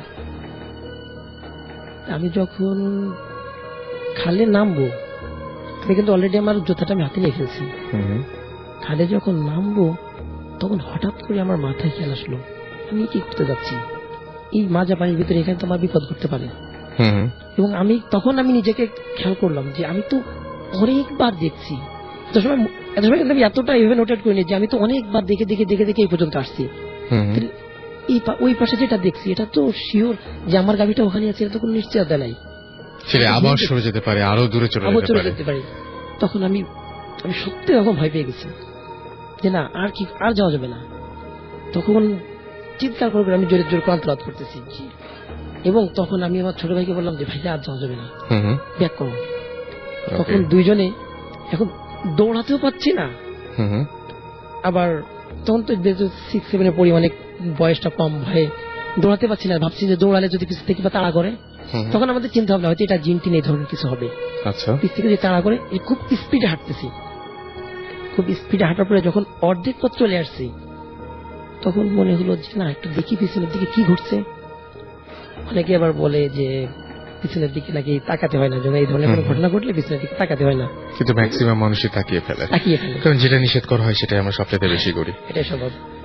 পিছনের দিকে তাকাই, পিছনের দিকে তাকানোর পরে দেখি ঠিক এরকম, এর আগে যতদূর দূরত্বে দেখতাম ঠিক এতদূর দূরত্বে দেখতেছি যে আমাদের গাভীটা আছে। কিন্তু আমি আর সাহস পেলাম না যে আমি এবার ব্যাক করবো, ব্যাক করে যে ওখান থেকে যে গাভীটা নিয়ে আসবো, এই সাহসটা আমার হলো না। কি করলেন আপনি তখন? ছোট ভাইকে বললাম যে চলো বাসায় যাই, এটা হয়তো আমরা হয়তো কোনো বিপদে পড়ে গেছি। কারণ তখন আমি একটা জিনিস খেয়াল করছিলাম যে আমি যে কোরআন তেলাওয়াতটা করছি, এই যার কারণে হয়তো এটা আমাকে হয়তো কোনো এফেক্ট করতে পারতেছে না, সরে যাচ্ছে, আমাকে ঘোরাচ্ছে। তখন আমি আস্তে আস্তে কি বাসার দিকে ব্যাক করতেছি। ঠিক বাসার মাঠ পার হবো, ঠিক মাঠের পাশে একটা জঙ্গল আছে, বাগান, অনেকগুলা গাছ গাছ। ওইখানে ছোটবেলায় থেকে জানি যে ওখানে নাকি অনেকে রাত্রেবেলা দেখে আগুন ঘুরে বেড়াচ্ছে, আগুন হাঁটতেছে, অনেকেই এটাকে জানে। এবং আমরাও জানি যে ওই বাগানটা ভয়ঙ্কর। কিন্তু আমি যখন আসতেছি বাগানের পাশ দিয়ে, আমার তো এখন ওই বাগানের চিন্তা নেই, আমার চিন্তা হচ্ছে আমি ওই যে গরুর গাভীর পিছিয়ে ঘুরছি, এখন আমাকে তাড়াতাড়ি বাসায় ব্যাক করতে হবে, আমি ভয়ঙ্কর কিছু দেখে ফেলছি। তখন ওই বাগানের কাছে আসলেই দেখি বাগানের ভিতরে আমার গাভী আর বাছুর। আচ্ছা। কিন্তু আমার মাথায় তো আমার তো মাথায় চিন্তা যে ওইটা ঢুকে গেছে যে না, আমার গাভী তো নাই, আমি তো ভুল দেখছি এত সময়, তাহলে এখনো যেটা দেখছি এটাও ভুল। আমি আর ওই বাগানের ভিতরে যাইনি। আমি তখন খুব নিজের গায়ের যতটুকু সাহস ছিল, সেই সাহসটাকে নিয়ে আমি দ্রুত বাসায় আসি। বাসায় এসে আমার বাসায়, তখন তো বাসায় দেখি কেউ নাই, তখন বাসায় এসে চুপচাপ শুয়ে পড়ি। পরে অবশ্য অনেক রাত্রে ভাইয়া আসছিল, ভাইয়া আসার পরে ভাইয়াকে বললাম, আম্মা আসছিল, আম্মাকে বললাম, আম্মাকে বলে বলে তো আমি তো পুরো কান্নাকাটা করে সারা। পরের দিন যেটা হলো যে ওই যে আমি লাস্টে যখন দেখলাম যে বাগানের কাছে যে গরুটা, লাস্ট যেখানে দেখছিলাম বাগানের ভিতরে, ভয়ঙ্কর যে বাগানটার ভিতরে, ওইখানেই ছিল গরুটা। এবং ওখান থেকে পরের দিন সকালে ওই গাছের সাথে জড়ানো ছিল, ওখান থেকে পরের দিন সকালে গাভীটা আনা হয়েছে। এই হচ্ছে ঘটনা। আমি বলেন, এই ঘটনাটা যখন আমি গতকাল আমার এক বন্ধুর সাথে শেয়ার করতেছিলাম, আমাদের পাশেরই আমার সাথে একসাথে থাকে, ওর সাথে শেয়ার করা অবস্থায় ও ওই মাঠের কথা, ওই মাঠের একটা ঘটনা বললো যে সে শুনে আমাকে মনে হলো যে এটা লিসনারদের একটু এটা মনে হয় বলা যেতে পারে, ওই মাঠেরই। আচ্ছা বলেন। সেটা হচ্ছে যে 1 বছর আগে, আজ থেকে 15-20 বছর আগে থেকে প্রায় এটা মনে হয় 3-4 বছর ধরে অফ আছে। তার আগের বছরগুলাতে প্রতি রমজানের সময় ওই বিলে কে যেন খুব গভীর রাতে বাঁচাও বাঁচাও বলে চিৎকার করতো। ঠিক যে বিলটাই আপনি গেছিলেন? হ্যাঁ, ঠিক যে বিলটাই গেছিলাম। বাঁচাও বাঁচাও কে চিৎকার করতো, এবং আশেপাশে এত জোরে চিৎকার করতো, ঠিক আশেপাশে যতগুলো গ্রাম আছে সবাই শুনতে পেত। আচ্ছা। এবং কে বলতো, কোন সবাই এসে লাইট টাইট মারতো, কোনো মানুষ নাই, জাস্ট কয়েক মিনিট ধরে বাঁচাও বাঁচাও করে চিৎকার। পরে আমি অবশ্য ঘটনাটা কারণটা জানতে পারি। কারণটা যা শুনছি সেটা হচ্ছে যে অনেক আগে ওই মাঠে একটা লোককে এভাবে কুপিয়ে হত্যা করা হয়েছিল, এবং সে নাকি রাত্রিবেলায় এভাবে যখন থেকে কুপানো হচ্ছিল তখন নাকি সে খুব জোরে চিৎকার করতেছিল যে বাঁচাও বাঁচাও বাঁচাও বলে। ওকে, সেইটা হচ্ছে কারণ, মানে সেই কারণে নাকি প্রতি রমজানের 20 তারিখে নাকি ওই মাঠে যখন শব্দ শোনা যায়। তার মানে যদি কেউ ইন্টারেস্টেড হন তাহলে অবশ্যই আমাদের মাধ্যমে আপনারা ইচ্ছা করলে সেই মাঠে গিয়ে এই ভয়ঙ্কর জিনিসটি এক্সপেরিয়েন্স করে আসতে পারেন। ওকে, সো আমার কাছে একটা মেইল আছে। ইমেলটা এসছে ইন্ডিয়া থেকে, এবং তিনি লিখেছেন যে, হাই রাসেল, আমি ইন্ডিয়ার মালদা জেলা থেকে বলছি এবং আপনাদের এসএমএস করছি। সাকিব, সুমন, জিবরান সবাইকে প্রীতি ও শুভেচ্ছা, ধন্যবাদ জানাচ্ছি। এবং তিনি যেটা বলছেন যে রেডিও ফুর্তি ভূত এফএম খুব ভালো লাগছে। আমার নাম রেজাউল এবং কলেজের গণ্ডি পেরিয়ে এসএসসি এক্সাম দিয়েছি। আমি যদিও চোখে ভূত দেখিনি, কিন্তু ছোটবেলায় স্কুল কলেজ লাইফে কিছু ঘটে যাওয়া ঘটনা মানে যে হয়েছে, যেটার উত্তর আমি এখনো খুঁজে পাইনি। সেই ঘটনার সঙ্গে আমাদের সঙ্গে শেয়ার করতে চান তিনি, এবং তিনি বলছেন যে আমি ভৌতিকদের একটা ইনফরমেশন দিতে চাই তার আগে। সেটা হচ্ছে মানুষের 12টা রাশি আছে, তার মধ্যে যে সমস্ত ছেলে বা লোকে রাশি লিও অর্থাৎ সিংহ, তারা কিন্তু কখনো ভূত দেখতে পারবেন না, কিন্তু ভূতদের ডিস্টার্বটা ফিল করতে পারবেন বা অনুভব করতে পারবেন। তো এখন এরকম অনেক ঘটনা পরে তা কল করে তিনি আমাদেরকে বলতে চেয়েছেন বা ইমেল করে আমাদেরকে জানাবেন তার সেই ঘটনাগুলো, এবং তার মধ্যে ছোট একটা ঘটনা তিনি শেয়ার করছেন, এবং তিনি বলছেন যে এই ঘটনাটি ঘুমালে, সে যখন ঘুমায় তখন বিশেষ করে রাতের বেলা তাকে মাঝে মাঝে পোপা চেপে ধরে, এবং তিনি বলছেন যে যেন আমার মনে হয় যে আমার পুরো শরীরটা জোর করে চেপে ধরেছে। আমি ছটফট করে জোর দিয়ে চেঁচাবার চেষ্টা করছি, কিন্তু কোনো লাভ হচ্ছে না, এবং তার ঘরে অদ্ভুত ধরনের সব ঘটনা ঘটতে থাকে। প্রতি রাতেই এরকম ঘটনা তাকে ফেস করতে হয়, এবং তিনি বলছেন যে আমি রাতের লাইটের সুইচ অফ করে দরজায় খিল এঁটে ঘুমাই। রাতের বেলা মাঝে মাঝে দেখি যে সুইচ অন অফের পর পটাং পটাং, মানে সুইচ অন অফ হচ্ছে এরকম ধরনের শব্দ তিনি শুনতে পান, এবং ঘরের মধ্যে তিনি টেবিল, বাক্স, আলনা এবং দেয়ালের ভেতরে কিরকম যেন একটা খুটখাট শব্দ শুনতে পান। এরকম নানা ধরনের আজব শব্দ তিনি শোনেন। অথচ তিনি বলছেন যে আমি একাই আমার ঘরে থাকি এবং আমার ঘরে কারোর ঢোকারও কথা না, এ ধরনের কোনো শব্দ শোনার কথা না।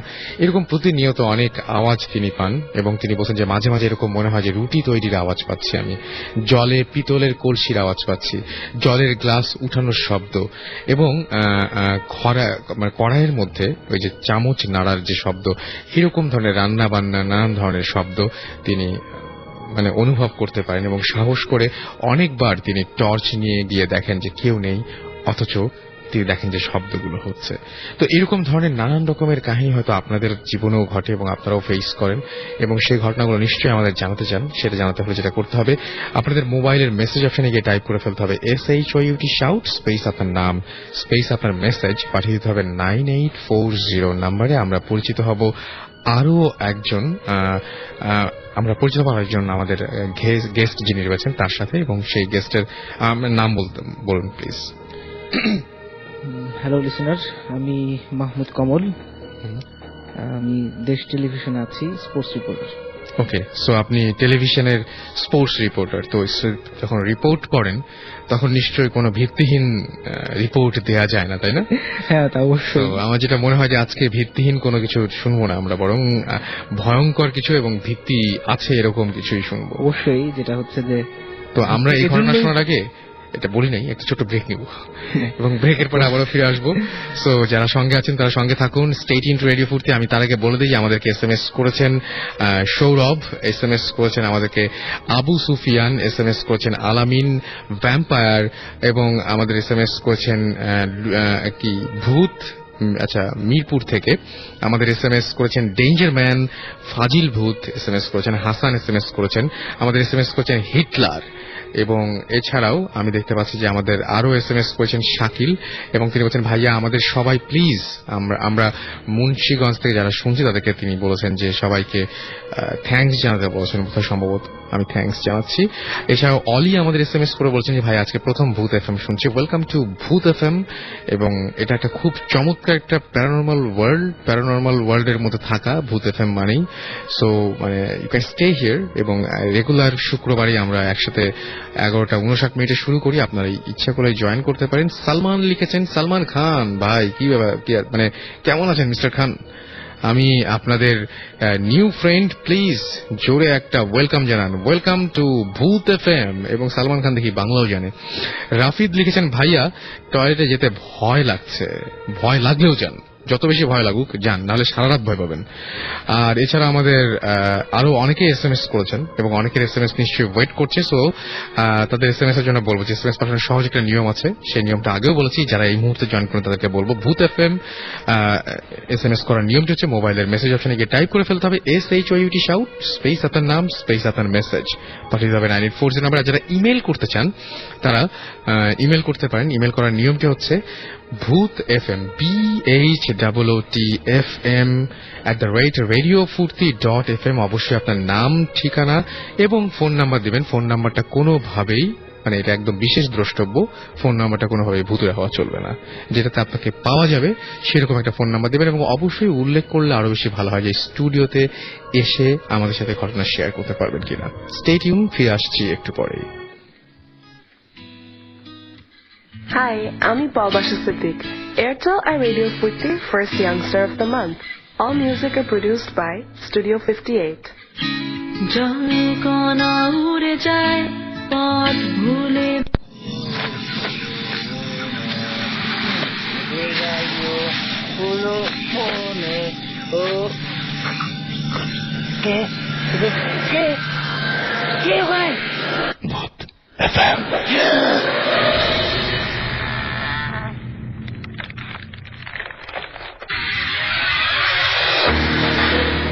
শুনছেন সবসময় রেডিও ফুর্তি, সাথে আছি রাসেল। চলছে ভূত FM। এখন অনেক রাত এবং আমরা কয়েকদিন ধরে খুব একটা দারুণ একটা ওয়েদার কাটাচ্ছি, মাঝে মাঝে গরম, মাঝে মাঝে ঠান্ডা। আর আজকের রাতটা বেশ, আমি যখন আসছিলাম তখন বেশ গরমই ছিল, জানি না এখন কি অবস্থা। তবে বাইরের দিকে তাকিয়ে দেখতে পাচ্ছি যেটা মনে হচ্ছে যে হ্যাঁ, আজকে ভূত FM শোনার জন্য পারফেক্ট একটা দিন। আমি যখন রাস্তা দিয়ে আসছিলাম ইনফ্যাক্ট আজকে, সে সময় মাঝে মাঝে দেখছিলাম যে হঠাৎ করেই বৃষ্টি হচ্ছিল, খুবই অল্প কিন্তু সামান্য বৃষ্টি হচ্ছিল। আমি জানি না সেই বৃষ্টি বেড়েছে কিনা, কিন্তু আমি জানি যে আপনারা সবাই ভূত FM আজকে এনজয় করছেন এবং আমি জানি যে আপনাদের অসংখ্য SMS এসেছে আমাদের কাছে এবং আপনারাও জেনে রাখুন সেই SMS গুলো ধীরে ধীরে ধীরে আমরা পড়ব। আপন লিখেছেন ভাইয়া আজকে ভূত FM শুনতে একটু বেশি ভালো লাগছে। Okay fine. জুই লিখেছেন যে ড্যামরা থেকে যে ভাই আমি ফার্স্ট ভূত FM শুনছি, খুব মজা পাচ্ছি। আপনি তো ভাই অনেক সাহসী, ভয়ঙ্কর জিনিসের মধ্যেও মজা খুঁজে পান। Thank you. আচ্ছা, ভূতের নাপিত লিখেছেন যে keep going Bhoot FM, thank you so much. এবং যাই হোক, আমরা যদি এরকম ভূত FM এ যদি আমরা এরকম ভূতদের মধ্যেও নানা প্রফেশনাল লোকজন পেয়ে যাই তাহলে দেখবো যে আমাদের জন্য অনেক সুবিধা, তাই না? মানে ভূতদের আর মানুষের ঘাড়ে চড়তে হবে না আর কি, দেখা যাবে যে নিজেরাই কিছু একটা করে খাচ্ছে। বাংলা ভূত লিখেছেন যে লালবাগ থেকে তিনি লিখেছেন এবং তিনি বলছেন যে আমার SMS-টা পড়বেন না। ডেফিনেটলি, যে পড়ে ফেললাম আপনার SMS। হোসেন লিখেছেন রাজশাহী থেকে, ভাইয়া সবার নাম বলা হলো, আমার নামটা বলা হলো না। হোসেন হোসেন হোসেন, আমার মনে হচ্ছে হোসেন অনেক খুশি হয়েছেন। আচ্ছা, আমি গল্প বলতে চাই। শুভ লিখেছেন, শুভ কুমার মজুমদার, এবং তিনি new government degree college Rajshahi থেকে SMS করেছেন আমাদেরকে। সো ভাইয়া আপনাকে যেটা করতে হবে সেটা হচ্ছে আমাদের আপনি যদি গল্পটা, যেহেতু আপনি ঘটনা শেয়ার করতে যাচ্ছেন, সুতরাং আপনাকে SMS করতে এত বড় ঘটনা আপনি বলতে পারবেন না। সো আপনাকে যেটা করতে হবে, ইমেল করতে হবে। আর আমাদের ইমেল অ্যাড্রেসটি হচ্ছে ভূত FM, which is BHOOTFM @ radiofurti.fm, RADIO, radio FOORTI furti.fm। এখানে আপনাকে ইমেল করতে হবে এবং ইমেলের সাথে অবশ্যই আপনার ঠিকানা, মানে ফুল নেম, অ্যাড্রেস এবং ফোন নাম্বার দিতে হবে। ফোন নাম্বারটা অবশ্যই কোনো ভুতুরে নাম্বার দেওয়া চলবে না, রাইট? যে নাম্বারে যে কোনো সময় ফোন করলে আপনাকে পাওয়া যায় সেরকম একটা নাম্বার দেবেন। আর যারা SMS করে জানাতে চান আপনার এক্সপিরিয়েন্সের কথা আমাদেরকে, তাদেরকে বলবো যে লিখে ফেলুন SHOUT শাউট স্পেস আপনার নাম স্পেস আপনার মেসেজ, পাঠিয়ে দিন 9840 নাম্বারে। আমাদের আরো একটা ইমেল ছিল, সেই ইমেলটি আমাদেরকে পাঠিয়েছিলেন আরো একজন, তার নাম হচ্ছে, আমি তার নামটা বলছি, তার নাম হচ্ছে জয়। তিনি সিলেট থেকে ইমেলটি পাঠিয়েছেন। তবে তার আগে আমরা আবারও ফিরে যাব আমাদের গেস্টের কাছে, যাকে আমরা তখন থামিয়ে দিয়েছিলাম। কমল, প্লিজ। Thank you. তো আমার ঘটনাটা যেটা, সেটা হচ্ছে যে প্রথমটাই বলি। জি, এটা হচ্ছে যে আমি 2005-এ নওগাঁ গিয়েছিলাম। আমার সাথে আরো 4-5 জন ফ্রেন্ড মিলে গিয়েছিলাম নওগাঁতে। তো সেখানে মানে এমনিতেই একটু অন্য কিছু এক্সপিরিয়েন্স করার জন্য গিয়েছিলাম ওখানে। তো যেটা হয় যে আমরা শহর থেকে অনেকটাই গ্রামে চলে যাই, যেটা হচ্ছে যে ওই গ্রামে বলতে গেলে একদম বিদ্যুৎ ছিল না। এমনও লোক খুঁজে পাওয়া গিয়েছে সেখানে যে কখনো তারা টেলিভিশন দেখেনি। হ্যাঁ, অনেক ভেতরের দিকে। তো ওখানে মাটির দোতলা ঘরও ছিল, যেটা আমাদের খুব মজা দিয়েছে আর কি ওটা। আচ্ছা। তো যেটা হয় যে অনেক ভিতরে চলে যায়, তো অনেকটাই দেখা যায় ওরা কৃষি কাজ করে, যেটা হয় যে 7টা কি 8টার দিকে হচ্ছে এটা অনেক রাত হয়ে যায়। আচ্ছা। হ্যাঁ, তো যেটা হয় যে আমাদের কাছেও কেন জানি মনে হচ্ছিল সেটা অনেক রাত। তো আমরা তো তখন সিদ্ধান্ত নিলাম যে হচ্ছে আমরা ওদিকে যাব না। তো একটু ইয়ে করেই আমরা পরবর্তী চিন্তা করলাম হচ্ছে তাহলে থাকবো কোথায়। তো শেষে একজন বলছিল যে চল মসজিদে থাকি। ঠিক আছে। আচ্ছা। তো ঠিক আছে, তাহলে তো আগে হুজুরকে ম্যানেজ করতে হবে। হ্যাঁ, তো তখন আমরা একটা হুজুরের সাথে কথা বলি যে আমরা এরকম আসছি, আমরা জাস্ট একটা রাত স্টে করবো আমরা মসজিদে। ওকে। তো সে প্রথমে একটু ইয়ে করতেছিল, যে রাজি হচ্ছিল না। তো বলে ওকে ঠিক আছে। তো যেটা হয় যে আগে বলেছি যে বিদ্যুৎ ছিল না, তো মসজিদটা এমনিতেই খুবই সুন্দর ছিল, মোজাইক করা ছিল। তো এক পাশে যে ধানের মৌসুম ছিল, এক পাশে তাদের ধানের স্তূপ করা ছিল, বাড়ি বাড়ি থেকে ধান নিয়ে চলে আসে। তো আমরা অন্য পাশে, আমরা ডান পাশে মানে মিম্বারের ডান পাশে হচ্ছে আমরা 4-5 জন এক সাইডে শুয়ে আছি। তো রাতে মেবি হচ্ছে 2টা-3টা হতে পারে। ঠিক আছে। তো অনেক সময় হয় কি যে ঘুমে থাকলে হচ্ছে বোঝা যায় যে ঘরে যদি কেউ হচ্ছে ভেতরে ঢোকে, তাহলে বোঝা যায় যে হচ্ছে ঘুমের মধ্যে মাঝখানে বোঝা যায় যে কেউ হয়তো আসলো, এটা সেটা নাড়াচাড়া করছে, এরকম হয় অনেক সময়। হ্যাঁ। তো আমি যেভাবে শুয়েছিলাম, যে আমার একদম মানে চোখের সামনে দরজাটা ছিল মসজিদের। তো গরম হওয়ার কারণে ওগুলো সব খোলাই ছিল। তো হঠাৎ করে হচ্ছে মানে আমি কেন জানি মনে হচ্ছে, যেটা বললাম যে একটা কিছু দেখা যায়, ঘরের মধ্যে কেউ আসলে বোঝা যায়, টের পাওয়া যায়। তো যেটা হয় যে আমার কাছে মনে হচ্ছিল যে এই 7-8 জন একদম যুবক বয়সের ছেলে, মেবি হচ্ছে 12 কি 13 হবে, এরকম একটা বয়স। হ্যাঁ, সবাই হচ্ছে সবুজ পাঞ্জাবি টাইপের ছিল। পাঞ্জাবিটা কেমন যে হচ্ছে পুরোনো দিনে যেমন পাঞ্জাবি পরতো, একটু লম্বা কম, হাঁটুর উপরে থাকতো, এই টাইপের পাঞ্জাবি পরা, সবুজ, এবং পায়জামাটা ছিল সবুজ। তো যেটা হয় যে তারা ওই ফুটবল যেভাবে খেলে, খেলার আগে গলায় গলায় হচ্ছে যে ধরে থাকে, এরকম গোল হয়ে তারা এরকম ধরেছিল। ওকে। তো আমি এগুলো সব মানে আফসোস আফসোস দেখছি, আমার কাছে এটা মনে হচ্ছে এটা। তো হঠাৎ করে হচ্ছে যে এর মাঝখান থেকে একজন, সে হচ্ছে যে মিম্বর যেখানে থাকে মাঝখানটায় মসজিদের, তো ওই মিম্বরের দিকটা সে মানে চলে আসছিল।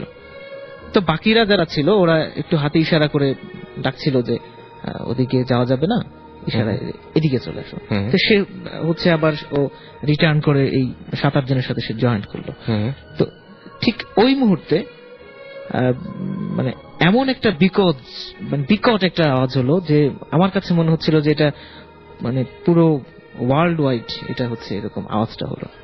বিশাল একটা আওয়াজ হয়েছে।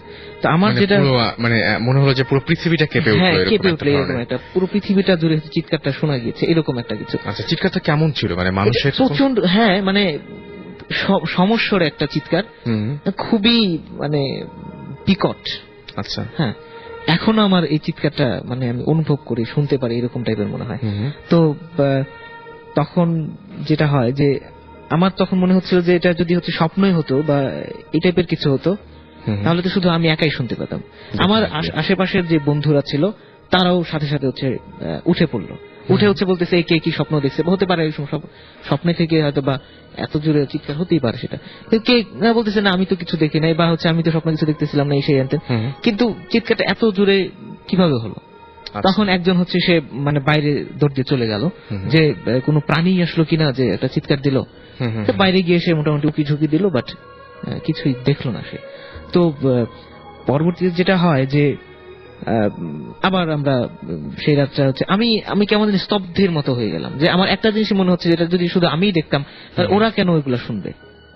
ট্রু, মানে আপনি যদি শুধুমাত্র ওই চিৎকারের শব্দে ঘুম ভেঙে যেত আপনার, তাহলে হয়তো এত ভয় পাওয়ার বা এত চিন্তা করার কোনো কারণ হ্যাঁ, ছিল না। কিন্তু যেটা আপনি সামনে দেখতে পাচ্ছেন এবং যেটা আপনার সামনে ঘটলো, মানে কিছুটা হচ্ছে নর্মাল হওয়ার ব্যাপার আছে, বা কিছুটা প্যারানর্মাল। হ্যাঁ, মানে আপনি এইটুকু তো নিশ্চিত যে আপনি ওই সময় জেগেছিলেন, রাইট? হ্যাঁ, জেগেছিলাম, এখন স্পষ্ট হচ্ছে আমার মনে আছে এখনো, মানে এটা আমার লাইফে এটা মনে হয় যে আরো মনে হবে, সবসময় মনে হচ্ছে একদম জীবন্ত ছিল জিনিসগুলো। রাইট, হ্যাঁ একদম। মানে এরকম হয় না যে জিনিসটা স্বপ্ন দেখে জেগে উঠছেন, এরকম মনে হয় না, কারণ আমি যেটাই বললাম যে চোখের এটা যদি সামনে হতো ঘটছে। যে আদার্স যারা ছিল আমার ফ্রেন্ডরা, ওরা যদি না শুনতো হুম, সেক্ষেত্রে আমি বিশ্বাস করতে পারতাম যে এটা আমি স্বপ্ন দেখেছি। সত্যি। বাট ওরা যখন হচ্ছে বললো যে কিসের চিৎকার, হুম, তখন আমার আর মানে বোঝার বাকি রইল না। এরপর হচ্ছে মসজিদে এটা হতেই পারে, এরকম অনেক সময় এরকম সত্যি। আসে যে জিন নামাজ পড়তে আসে বা হুম, এটা হয়। তো পরবর্তীতে যেটা হয় যে মানে ঘুম থেকে আমার উঠার পরের দিন থেকেই যেটা হয় যে আমার কেন জানি মনে হচ্ছিল যে আমি মানে দুনিয়াতে নাই। একটা আছে না, অনেক সময় মাথা ধরে যায় অনেকটা সাউন্ডের মধ্যে থাকলে, এরকম হয় যে আমি দুনিয়াতে নাই, কি করছি সেটা বোঝা যায় না, অনেক বোঝা যায় না। তো যেটা হয় যে ঠিক ওই রকম মনে হচ্ছিল। এবং আমার প্রতিটা স্টেপ যখন আমি দিচ্ছিলাম, এগোচ্ছিলাম, আমার কাছে মনে হচ্ছিল যে আমি বাঁচবো না। আচ্ছা, হ্যাঁ, ইভেন আমি যখনই ঘুমাতে যেতাম, তখন ঘুমাতে যাওয়ার আগে হচ্ছে আমি এই মানে দোয়া দুরুদ যা পারি আর কি ওগুলো পড়তাম। আমার কাছে মনে হতো যে এটাই হচ্ছে আমার শেষ রাত। আচ্ছা, ইভেন এমনও মনে হতো যে আমি সকালে ঘুম থেকে উঠেছি, এদিক সেদিক তাকাতাম যে মানে আসলেই কি হচ্ছে, আমি ইয়ে করছি কিনা, মানে জীবিত কিনা, এইরকম একটা কিছু হচ্ছে মনে হতো, রাইট। হ্যাঁ, তো যেটা হয় যে আমার একটা হঠাৎ করে হচ্ছে একটা মানে মনে চলে আসলো যে অনেক সময় হয় কি যে শুনতাম মুরব্বীরা বলে যে মৃত্যুর 40 দিন আগে নাকি একটা যে মারা যাবে সে, আপনি তো অনেক দূর ভেবে ফেলেছিলেন, রাইট। সেটাই যেটা বললাম যে তো হচ্ছে যে আমি মানে এটাই একটু ইয়ে করার জন্য আমি এখন মনে আছে ওই ক্যালেন্ডারে হচ্ছে আমি সেদিন থেকে দাগ কেটে রাখতাম। আচ্ছা, যে দেখি কি হয়। তো মোর দেন হচ্ছে 55-57 এরকম একটা ডে হবে যে আমার মানে আমি দাগ কেটে রেখেছি, যে আমার সবসময় এরকম মনে হতো যে হচ্ছে মারা যাবো। তো এরপর থেকে হচ্ছে আর এটা হয় না। তো পরবর্তীতে হচ্ছে আমি রিসেন্ট যে কোনো কারণে হোক একজনের সাথে কথা বলি আমি হুজুরের সাথে, যে এরকম হয়েছিল আমার লাইফে। তো সে হুজুর তখন বললো যে এটা মানে আমার যেমন হচ্ছে যে সে বললো যে এটা একটা ভালো টাইপের জিন ছিল, যে সে একটা আসর টাইপের করেছে আর কি আপনার উপর, মানে কোন ধরনের কোনো ঝামেলা নাই, তার মানে ঝামেলা নাই, যেহেতু হচ্ছে এটা হয়েছিল। তবে এরপরে হচ্ছে আর তেমন ইয়ে হয়নি। তবে আমার সবচেয়ে হচ্ছে যেটা যে আমি নিজ চোখে একদম দেখেছিলাম জীবন্ত। এছাড়াও হচ্ছে কোরবানির ঈদে একটা ছোটখাটো ঘটনা হয়, ছোট্ট ঘটনা। আমাদের এখন যে বাসাটাতে আমরা উঠেছি 2-3 মাস হয়, একটা কলোনির মধ্যে, এটা জুটমিল রূপগঞ্জে এবং হোম ডিস্ট্রিক্ট নারায়ণগঞ্জে। তো আমরা এই কলোনি থেকে এক বাসা থেকে আরেক বাসায় হচ্ছে আমরা জাস্ট উঠেছি আর কি। তো এখন যেখানে উঠেছি সেখানে 3 তলা। তো এইবার এই কোরবানির ঈদে যেটা হয় যে আমি রাত 1টার দিকে টিভি দেখে ঈদের অনুষ্ঠান দেখে হচ্ছে আমি শুয়েছি, আমার ছোট ভাই আছে একসাথে শুই, তো ও আগেই ঘুমিয়ে গেছে। তো আমি এত রাত পর্যন্ত অনেক সময় দেখা যায় অফিস থেকেও হচ্ছে আমি নর্মালি 2টা-3টার দিকে হচ্ছে আমার ঘুম শুরু হয় আর কি, শুতে যাই। তো তখন টিভি দেখে চিন্তা করলাম শুয়ে পড়ি, তো শুলাম, বাট হচ্ছে যে ঘুম ধরছিল না। তো আমি তখন হচ্ছে আমার মোবাইল আছে, হ্যাঁ, তো মোবাইল হচ্ছে আমি গেমস খেলছিলাম। তো আমাদের যে রুমটা, আমি আমার ছোট ভাই যেখানে থাকি, সেটা হচ্ছে যে দক্ষিণ দিকে আমাদের রুম, একদম পেছনের দিকেই উত্তর দিকে হচ্ছে আব্বা মা থাকে, আর হচ্ছে পশ্চিম দিক হচ্ছে আমার রুমের সাথেই আছে আমাদের বারান্দাটা। তো আমি গেমস খেলছি, অনেকক্ষণ ধরেই খেলছি আর কি। তো হঠাৎ আমার রুমের দরজাটা হচ্ছে আবার চাপানো, লাগানো না, চাপানো আর কি। তো হঠাৎ হচ্ছে যে এরকম সময় শুনছি যে হচ্ছে একদম মানে পায়ের আওয়াজ, মানে হিল পরে হাঁটতে লেগে এরকম আওয়াজ হয়, এইরকম একটা আওয়াজ মানে আমার রুমের দিকে আসছে, এবং এসেই সাথে সাথে হচ্ছে দরজাটা খুলে ফেললো। দরজা খোলার তো একটা আওয়াজ হয়, তো দরজাটা খুলে ফেললো। তো ওই মুহূর্তে আমি একটু, যে আম্মা হয়তো ঘুম থেকে উঠছে, এখন যদি দেখে আমি গেমস খেলছি তাহলে ধমক টমক দেবে। তা আমি ঘুমের ভান ধরে হচ্ছে একটু আটো হয়ে শুলাম। তো এর মাঝখানে হঠাৎ করে হচ্ছে মানে শেষ, শব্দ শেষ, দরজা খোলা এই পর্যন্তই। তো হঠাৎ করে যেটা মানে আমার কাছে একটু আনইজি লাগলো আর কি, যেটা হচ্ছে যে যেটা বললাম যে আমার পিছনের রুমটাই হচ্ছে আমার আব্বা মা থাকে ওখানে। তো ওর ডান আর হচ্ছে পশ্চিম দিকে হচ্ছে আমাদের বারান্দা। তো আমার যেই পায়ের আওয়াজটা যেটাকে আমি বলছি, সেটা হচ্ছে যে ওনাদের রুমের দিকে না গিয়ে সেটা হচ্ছে বারান্দার দিকে গেল, আপনার বারান্দার দিকে গেল। ওকে, বারান্দার দিকে গেল, এবং সেটা হচ্ছে জাস্ট 3টা আওয়াজ হলো, ঠক ঠক ঠক, হিল জুতা পরার যে আওয়াজটা।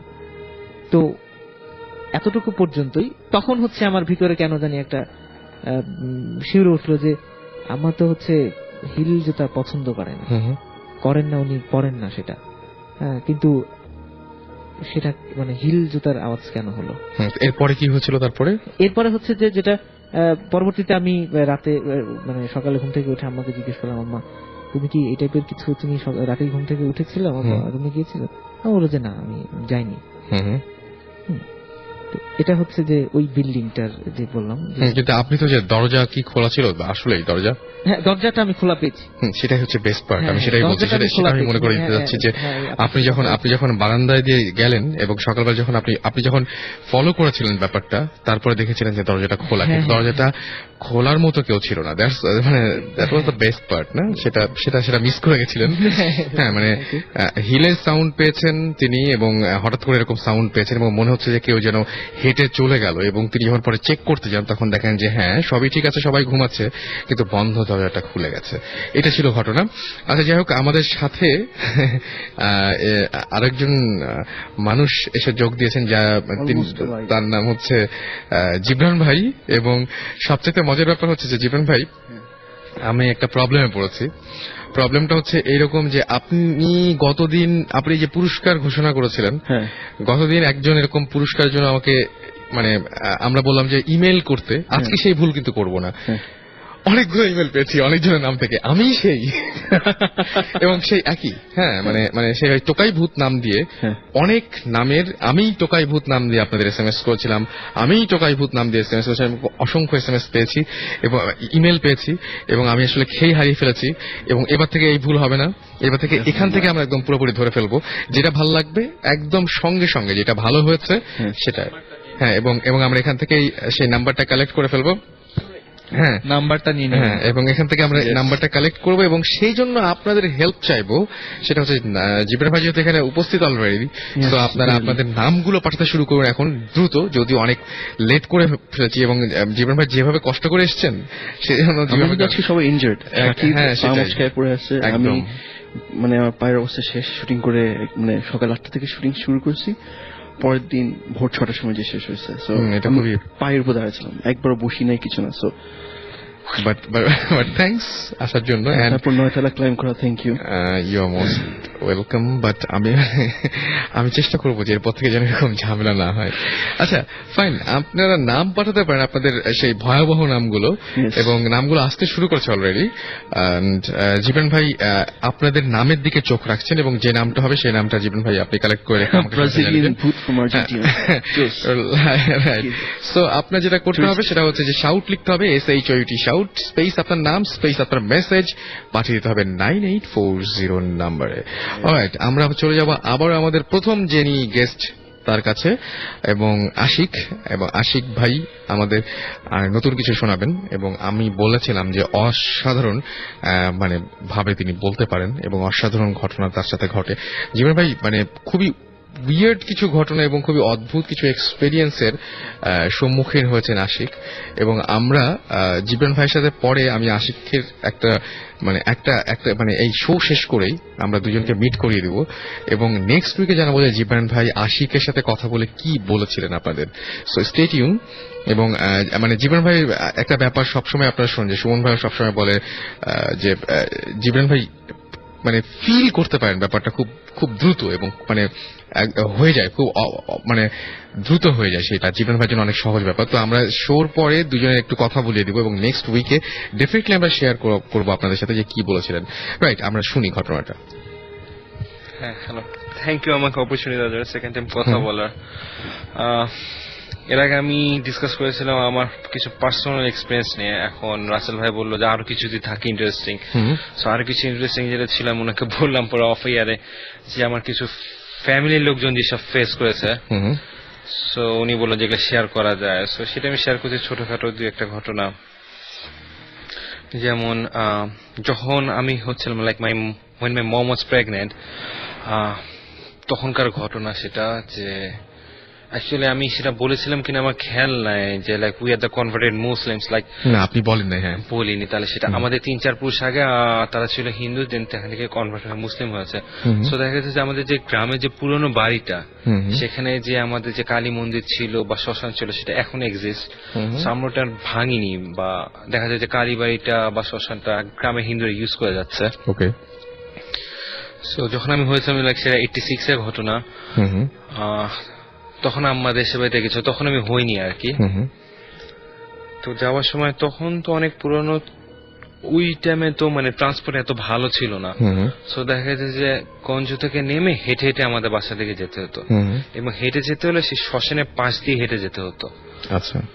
তো সেটা ছিল সন্ধ্যার টাইমে, এবং আম্মার কথা অনুযায়ী উনি তো পরে গল্প করেছেন যে উনি যখন শ্মশানের পাশ দিয়ে হেঁটে যখন বাসার উপরে উঠলেন তখন উনি ফিট খেয়ে গেছিলেন, বিকজ প্রচন্ড শব্দ, এরোপ্লেনের শব্দ ওনার কানের মধ্যে, এবং উনি এরকম আনকনসিয়াস মাইন্ডে ছিলেন যতক্ষণ মানে যতদিন পর্যন্ত আমি না ছিলাম, এবং ওই টাইমে উনি কাউকে চিনতেন না। আচ্ছা। মানে একটু ফিউরিয়াস ছিলেন, বা যেটাই বলি না কেন আমরা ছিলেন, বাট আমি হওয়ার পর থেকে উনি নর্মাল হয়ে গেছিলেন। ওকে, এটা একটা ঘটনা। তারপরে ঘটনা যেমন তারপর তো আমি তো হয়েছিলাম বরিশালে, আমাদের বাসা ছিল তখন বরিশালে। সো বরিশালে যে বাসাটা ছিল সেটা একতলা বাসা ছিল, সামনে একটু জায়গা নিয়ে, আর রান্নাঘরটা ছিল আলাদা জায়গায়, মানে মেইন বাসা থেকে রান্নাঘরটা আলাদা জায়গায়। সো যেটা ঘটনাটা হয়েছিল সেটা এক দুপুর বেলায় আম্মা আমাকে নিয়ে হয়তো ঘুমিয়েছিল, হঠাৎ একটা শব্দ রান্নাঘরের দিক থেকে, বিশাল শব্দ। তা আম্মা যখন রান্নাঘরের দিকে ছুটে গেলেন, যে দেখা যায় রান্নাঘরের ফ্লোর থেকে লাইক 3 ফুট আর 4 ফুট অ্যাবভ একটা আগুনের গোলা লাইক নীল কালারের সেটা ভাসছে। এবং ঘটনাটা দেখে নট অনলি আমার ঘটনাটা দেখেছে, ঘটনা দেখার পরে দেখা গেছে যে ওই পাড়া বা মহল্লে যত লোক ছিল, লাইক অলমোস্ট বাজার পুরো বরিশালের, কারণ ওটা ছিল সাগরদী বাজার, অলমোস্ট দেখা যায় সাগরদী বাজার সবাই দেখেছে ঘটনাটা।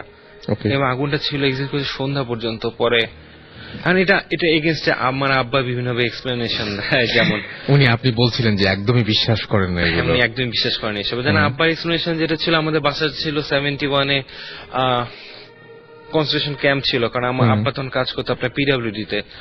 সো হয়তো পাক আর্মিরা মানুষকে মেরে হয়তো রান্না করে এখানে পুঁতে রেখেছিল, সেটা এগেনস্টে কোনো মিথেন গ্যাস আসছে, হতে পারে, ইট ক্যান বি মেবি। আমি মোটে বলেছিলাম যে ন্যাচারাল বা এটা লজিক্যালি বিচার করার দায়িত্ব আপনাদের দর্শকদের। আর সময় তো আছে, তাই আর একটা লম্বা একটা গল্প বলা যায়, এটা ইন্টারেস্টিং একটা গল্প বাট লম্বা। আমরা কি লম্বা কোনো ঘটনা যাবো, তাহলে একটা ব্রেক নেই না, ছোট্ট একটা ব্রেক নেই, তারপর আবার ফিরে আসছি। সো স্টে টিউন রেডিও ফুর্তি। আর যারা SMS করতে চান তারা লিখে ফেলুন SHOUT শাউট স্পেস আপনার নাম স্পেস আপনার মেসেজ পাঠিয়ে দিন 9840 নাম্বারে। ছোট্ট একটা গানের পরে ফিরে আসছি এক্ষুনি।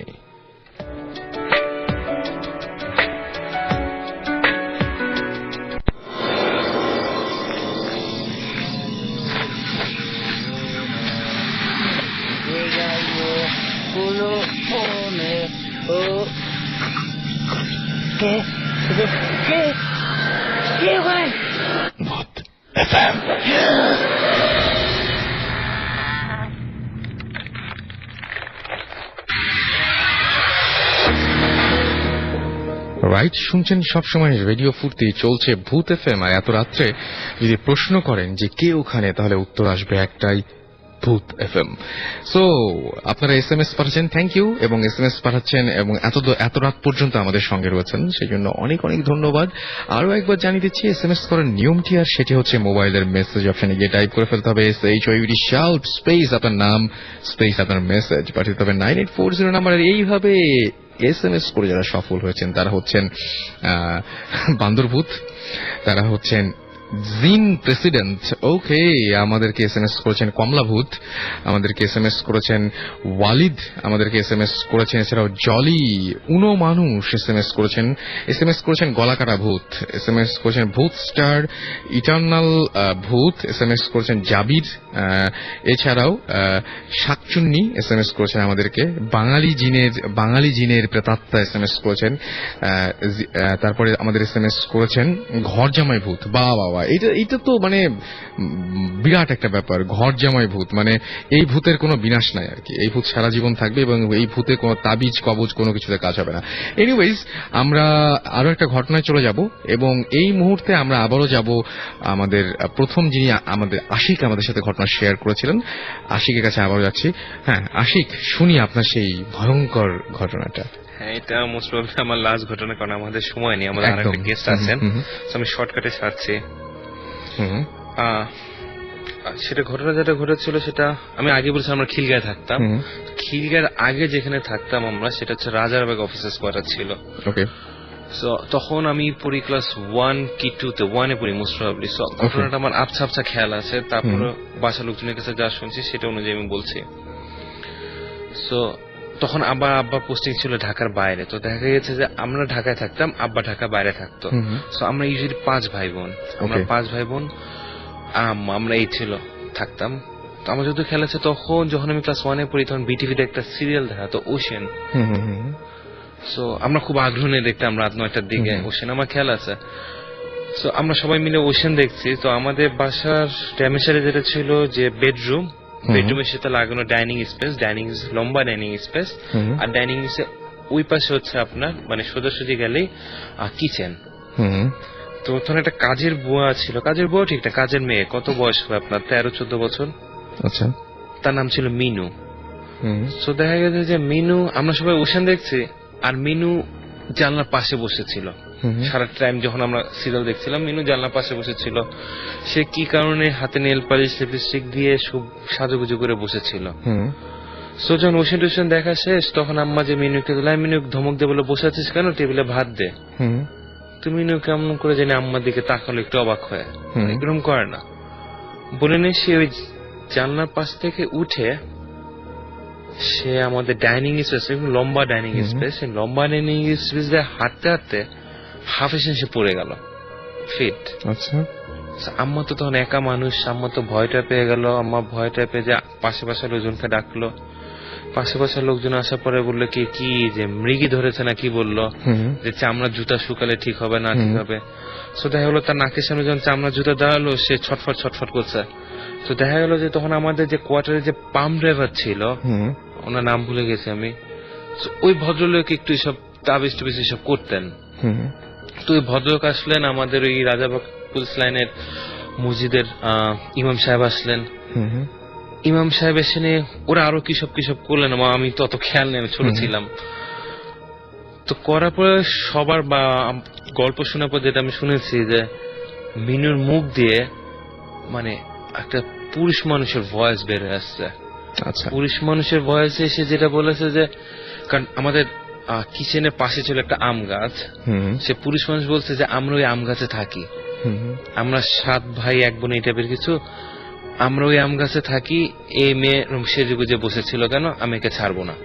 আচ্ছা, তার মানে পজেসড হয়েছিল আপনি বলতে চাচ্ছেন? Something like this. ওকে, পরে ওই হুজুর বা ওনারা কিছু একটা করে নিয়ে বসে ছেড়ে দে, তো ছেড়ে দে বলবে ছেড়ে দিবে। এখন যে ছেড়ে দিবে তার প্রমাণটা কি করবে? সে ছেড়ে দেওয়ার প্রমাণটা যেটা বললো যে তখন আমাদের বাসায় একটা পিতলের কলসি ছিল, আমরা পানি রাখতাম। আচ্ছা, আপনি জানেন না কিনা, পিতলের কলসি কিন্তু অনেক ওয়েট হয় যখন সেটা পানি রাখা হয়। সো আমরা যারা একটা ফুল গ্রোন আপ ম্যান, তারা হয়তো এক পিতলের কলসি তুলতে কষ্ট হয়ে যাবে। ওই মেয়েটার বয়স ছিল 13 থেকে 14 বছর, একটা ছোটখাটো মেয়ে। সে পিতলের কলসিটা দাঁত দিয়ে কামড় দিয়ে সে জাস্ট খালি কিচেন মানে ওই ডাইনিং এক সাইড থেকে আরেক সাইডে দূরে চলে গিয়ে ফিট হয়ে পড়ে গেছে। ইম্পসিবল একটা ঘটনা। এটা আপনারা সবাই মানে সবাই দেখেছে, এক্সপেরিয়েন্স করেছেন। এটা ইম্পসিবল একটা ঘটনা। হ্যাঁ, অনেক অনেক। কত ফিট হবে আপনার? লাইক 10 ফিট হবে অ্যাটলিস্ট। সে দূরে চলে গেছে, ডিসটেন্সটা এরকম হবে। সে দূরে চলে গেছে জাস্ট পিতল সে এক দাঁত দিয়ে কামড় দিয়ে নেয়। সো তারপর সে ঠিক হয়ে গেছে, কিন্তু কথা বলে না, ঝিম মেনে বসে আছে। তো আম্মা তো খুব ভয়টা পেয়ে গেল। তো পরদিন সকালেই তাকে আমরা পাঠিয়ে দিব দেশের বাড়িতে, কিন্তু রাতটা তো কাটাতে হবে। রাইট। তো রাতটা কাটানোর জন্য কি করা যায়, ওই মেয়েটাকে আর একটা রুমে দরজা বন্ধ করে রাখা হলো, যে ভোরবেলা হলে ড্রাইভারকে তাকে দেশের বাড়িতে পাঠিয়ে দেওয়া হবে। আর ওই রাতটা তো আমরা সবাই ভয় পাচ্ছি, কারণ আমরা ভাই বোন সবাই ছোট, আমার বড় বোন তখন ছোট, আম্মা। তো আমরা যেটা করলাম, বেডরুমে আমরা সব ভাই বোন ফ্লোরিং করলাম, আম্মা। আর রাতটা কাটানোর জন্য আমার এক মানে দুই সম্পর্কে কাজিনি বলা যায়, আর একজন উনি এসে আমাদের পাশে সঙ্গ দিলেন যে রাতটা আমাদের সাথে কাটাবেন। মজার বিষয়টা, এই জায়গাটা সবচেয়ে ফানি থিং, আমরা কিন্তু যখন ঘুমালাম, পরদিন সকালবেলা আমরা উঠে আমরা কিন্তু আর বের হতে পারছি না আমাদের রুম থেকে। কেন? কারণ আমাদের যে বেডরুমে যে দরজা ছিল, সে দরজার সিটকানি বাইরে দিয়েও দেওয়া যেত। আচ্ছা, আমরা কিন্তু ঘরের ভিতরে সিটকানি দিয়েছিলাম। পরে যখন সকালবেলা ঘুম থেকে উঠে দরজার সিটকানি খুলতে যাব, যে দেখি দরজার সিটকানি বাইরে থেকে দেওয়া। আচ্ছা, এই সিটকানিটা কে দিল? পুরো ফ্ল্যাট তো লক ছিল, আমরা সবাই বেডরুমে দরজা লক করে আছি, আর ওই মেয়েটাকে আর একটা ঘরে দরজা লক করে রেখে দিয়ে রাখছি একদম তালা দিয়ে।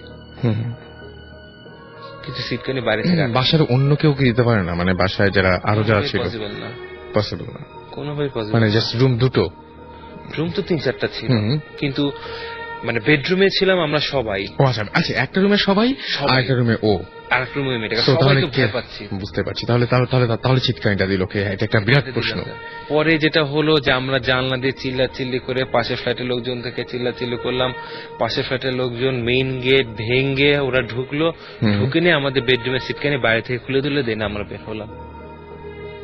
দেন আমরা এতটা ভয় পেয়েছিলাম, তো ওই দিনই ওই টাইমে আমাদের ড্রাইভারকে দিয়ে, ড্রাইভার গাড়ি ড্রাইভ করে দিয়ে ওই মেয়েটাকে বাসায় রেখে আসলো দেশের বাড়িতে নওগাঁয়। মানে আপনারা আর এই হ্যাসেলটা রাখতে পারেন নাই। হ্যাঁ, এটা আসলে অনেক ভয়াবহ একটা ঘটনা।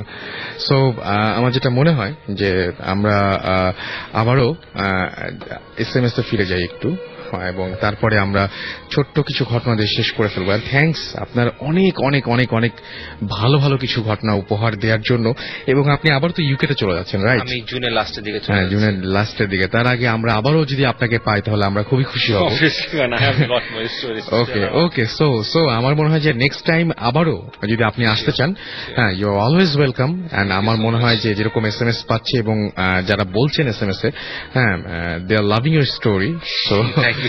সো আমার যেটা মনে হয় যে আপনার আবারও আসা উচিত, অ্যাটলিস্ট সবাইকে হ্যাপি করার জন্য আরো একবার। আমরা SMS পাচ্ছি, SMS করছেন আমাদেরকে, ভূত ইজ কিং। আচ্ছা, ভূত is king and he is not terrorist, right?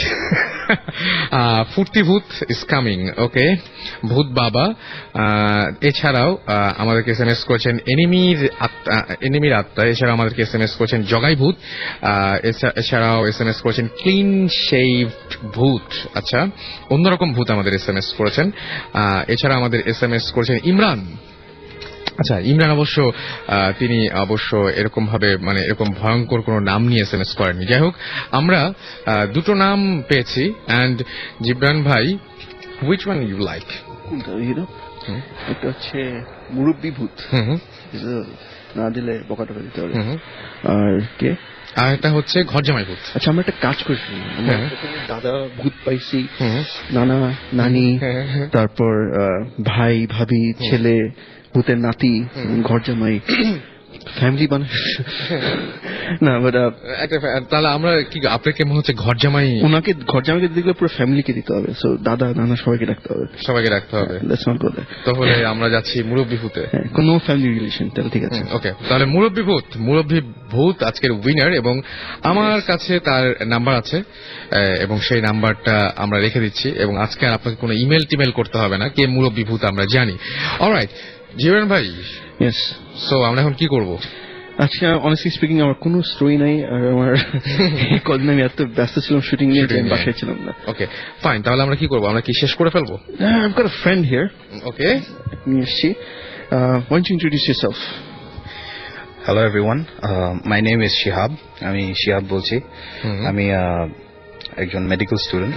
So I'm not gonna say আমি কোন মেডিকেল কলেজের, বাট আমি একজন মেডিকেল স্টুডেন্ট। উনি বলবেন না, কিন্তু আপনাদের ভয়েস শুনে বুঝে নিতে হবে উনি কোন মেডিকেল কলেজে আছেন। ওকে, সো মেডিকেল স্টুডেন্ট যারা রয়েছেন মেডিকেলের, আমার ভাই হচ্ছেন ওয়ান অফ দেম, অ্যান্ড সবসময় শুনতাম তার কাছে এবং তার বন্ধু বান্ধব সবার কাছে যে অনেক অনেক অনেক ঘটনা তাদের থাকে, অনেক অনেক কিছু নাকি দেখে, এই রুম থেকে বাথরুমে যাওয়ার সময় অনেক কিছু দেখে ফেলে। হ্যাঁ, সো এরকম অনেক ধরনের এক্সপেরিয়েন্স নিশ্চয়ই আপনারও আছে।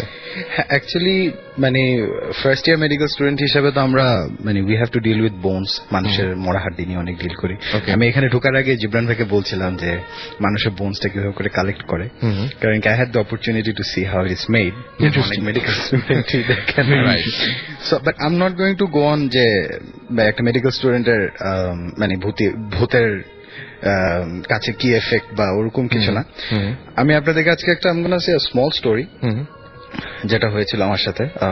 This was back in 2007 December মাসে। 2007 ডিসেম্বর মাসে আমার one of my best friend he died. তো আফটার দ্যাট আমার কিছু ফ্রেন্ডস এন্ড এভরিথিং আমাকে অনেক টাইম দিত। আচ্ছা, তো একদিন আমি আমার একটা ফ্রেন্ডের বাসার ছাদে, আমি, আমার মামা and two of my friends we were standing. তো বিশাল বড় ছাদ, আসলে অ্যাপার্টমেন্ট বাড়ি, তো গুলশানে তো 1-2 বিঘার জায়গা থাকে, ওটার উপরে apartment building, so you can imagine অনেক বড় ছাদ। সো আমরা 8 তলার উপরে ছিলাম। I was talking on the phone with a friend. আমার মামা আর আমার দুটো ফ্রেন্ড মিলে সামনে আলাপ করছিল। Okay, so all of a sudden আমি দেখলাম যে ছাদে অনেকগুলো ফিগার উপর থেকে এসে পড়ছে। So for N instant human figure ছিল এরকম কিছু নাকি? জিনিসটা হিউম্যান ফিগার না, but it had 2 legs and 2 arms. আচ্ছা, হাত ছিল, পা ছিল, বাট হিউম্যান ফিগার না। ওকে, সো অনেকগুলো ফিগার এসে জাস্ট ধাম ধাম ধাম করে পড়ছে উপরে, এসে দাঁড়াচ্ছে। সো আমি তখন হঠাৎ করে দেখে মনে করলাম যে maybe it's just something in my mind. So আমি ওটা খেয়াল করি নাই। হঠাৎ করে দেখলাম যে all of them are going towards আমার মামার দিকে, আমার দুটো ফ্রেন্ডের দিকে, তারা হেঁটে যাচ্ছে। আচ্ছা, তো আমি তখন হঠাৎ করে মামাকে বললাম যে মামা, আপনার do you have any cigarettes? তো মামা আমার দিকে তাকায় আছে। তো বললাম যে আপনি দুটো সিগারেট ধরে আমার দুটো ফ্রেন্ডকে দেন। I don't know why I said that. আচ্ছা, যে মুহূর্তে none of them are smokers, তো মামার কাছে ছিল সিগারেট এবং দুজন সিগারেট ধরালো। ধরানোর সাথে সাথে সব চলে গেল। আচ্ছা, সিগারেটটা ধরানোর সাথে সাথে এই সবগুলো হুডেড ট্রিগার্স চলে গেল। They were hooded. তার মানে হচ্ছে সবচেয়ে, আচ্ছা, হুডেড ছিল, একটু হুডেড ছিল। ও মাই গড, হুডেড মানে কি? তারা কি মিশর টিশর থেকে এসেছেন নাকি? জানে না, ইনফ্যাক্ট ইন্টারেস্টিং না? হ্যাঁ, খুবই ভয়াবহ। I have seen it. So তারপরে কি হলো?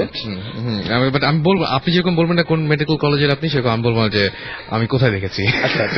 But I have seen. Fair enough. So সবগুলো ফিগার চলে গেল, বাট হঠাৎ করে একটা ফিগার রয়ে গেল। আচ্ছা, এবং ওটা আমার দিকে আসে। আচ্ছা, আমি একটা কথা শুধু বলতে চাই যে এখানে কিন্তু সিগারেটটা মেইন ব্যাপার না, মেইন ব্যাপার হচ্ছে লাইট। Right, yes. এবং লাইটও শুধু মেইন ব্যাপার না, ওখানে ছিল আগুনটা ছিল। একদম সেটাই। সো আমার চেহারার দিকে তখন মামা তাকালো, আমার ফ্রেন্ডরা তাকালো, ওরা দেখতে পাচ্ছি they couldn't see anything. Okay, but ওরা আমাকে দেখছে যে আমার চেহারার উপরে বা আমার একটা facial expression was very different. Okay, so হঠাৎ করে দেখলাম কি একটা আমার দিকে এগিয়ে আসছে। সো তখনই মানে আমি একটু ভয় পেয়ে গেলাম যে কি হচ্ছে। সো হঠাৎ করে তখন মানুষ রাস্তায় কুকুর দেখলে কি করে, যে একটা কুকুর যদি আপনার কাছে আসে একটা দৌড় দিবে না, দৌড় না, মানে একটু কুকুরকে ভালো লাগানোর চেষ্টা করে। আচ্ছা, আমি দৌড় দিব আর কি। হ্যাঁ, ফার্স্ট ইনস্টিংক্ট হচ্ছে কুকুরকে একটা পাথর মেরে দেখি যদি চলে যায়। সো আমি ওর দিকে একটা মানে আই মেড আ জেস্টার যে আমি তোমাকে ধরতে আসতেছি। As soon as I did that, ওটা দৌড়ানো শুরু করলো। আচ্ছা, and then I ran after it. আমি ওটার পিছনে দৌড়াচ্ছি ছাদের উপরে, এক পাশ থেকে আরেক পাশে, এবং এর ভিতরে আমার কিন্তু আমি আর কিছু দেখি নাই। I am just concentrating on that. ও দৌড়াচ্ছে, ওর পিছনে আমি দৌড়াচ্ছি।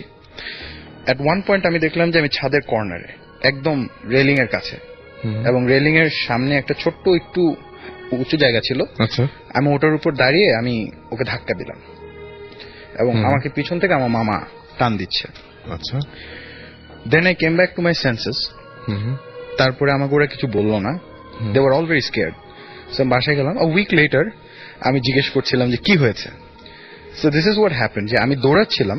আমি যখন দৌড়াচ্ছিলাম তখন আপনার ছাদে আপনার মানুষ কাপড় শুকাতে দেয় না, দ্যাট ইজ মেটাল, কতগুলো তার থাকে, রাইট। সো ওগুলো ছিল অ্যারাউন্ড 2 ফিট লেন্থে। সো 2 ফিট লেন্থের জিনিসগুলো 2 ফিট 3 ফিট লেন্থে ছিল। আমি ওগুলোর ভিতর দিয়ে দৌড়ে গেছি, এবং সেদিন একটা অমাবস্যা রাত ছিল কিন্তু। So there was no light. আমার মামা দেখতে পাচ্ছে যে আমি দৌড়াচ্ছি, এবং আমি এক হাত দিয়ে মানে যাচ্ছি এবং সব তারগুলো উঠাচ্ছি, দৌড়াচ্ছি, উঠাতে উঠাতে যাচ্ছি। আচ্ছা, আমার পিছনে আমার একটা ফ্রেন্ড আছে আলিফ, সে দৌড়চ্ছিল। ও মানে ওটার ভিতরে যেতে পারছিল না। So what he did, he had two crawl চার পায়ে। আচ্ছা, কারণ খুব হাই টেনশন ওয়্যার ছিল ওগুলো। ওগুলোর নিচে দিয়ে গেল, আমার মামা ওদিক দিয়ে ঘুরে গেল। সরি, টমাস আমার একটা ফ্রেন্ড, সে ক্রল করে যাচ্ছিল। আলিফের বাসা ছিল, আলিফ আরেক দিক দিয়ে ঘুরে গেল। So he was very near to me. ও বললো যে আমরা অ্যামেজড হয়ে গেলাম যে এক হাত দিয়ে এটা তোলা সম্ভব না। আচ্ছা, for a person who is 5 feet 8 inches tall, সেরকম করে তুলে এটার ভিতরে যেতে পারে না। And I went so fast, অনেক তাড়াতাড়ি যাচ্ছিলাম। আচ্ছা, তো আলিফ আমার অন্য দিক দিয়ে ঘুরে আমার পিছনে চলে এসেছিল টু স্টপ মি। তো ও বললো যে এজ ইউ ক্যান সি আমি একটু মোটা। সো আমাকে বলছিল যে আমি মানে থেমে গেলাম ওই জায়গায়। আই স আ ওয়্যার, একটা কেবল, ডিশ কেবলের তার, which was 4 feet high. Okay. And I jumped over it. Oh my God! How? I remember seeing these things.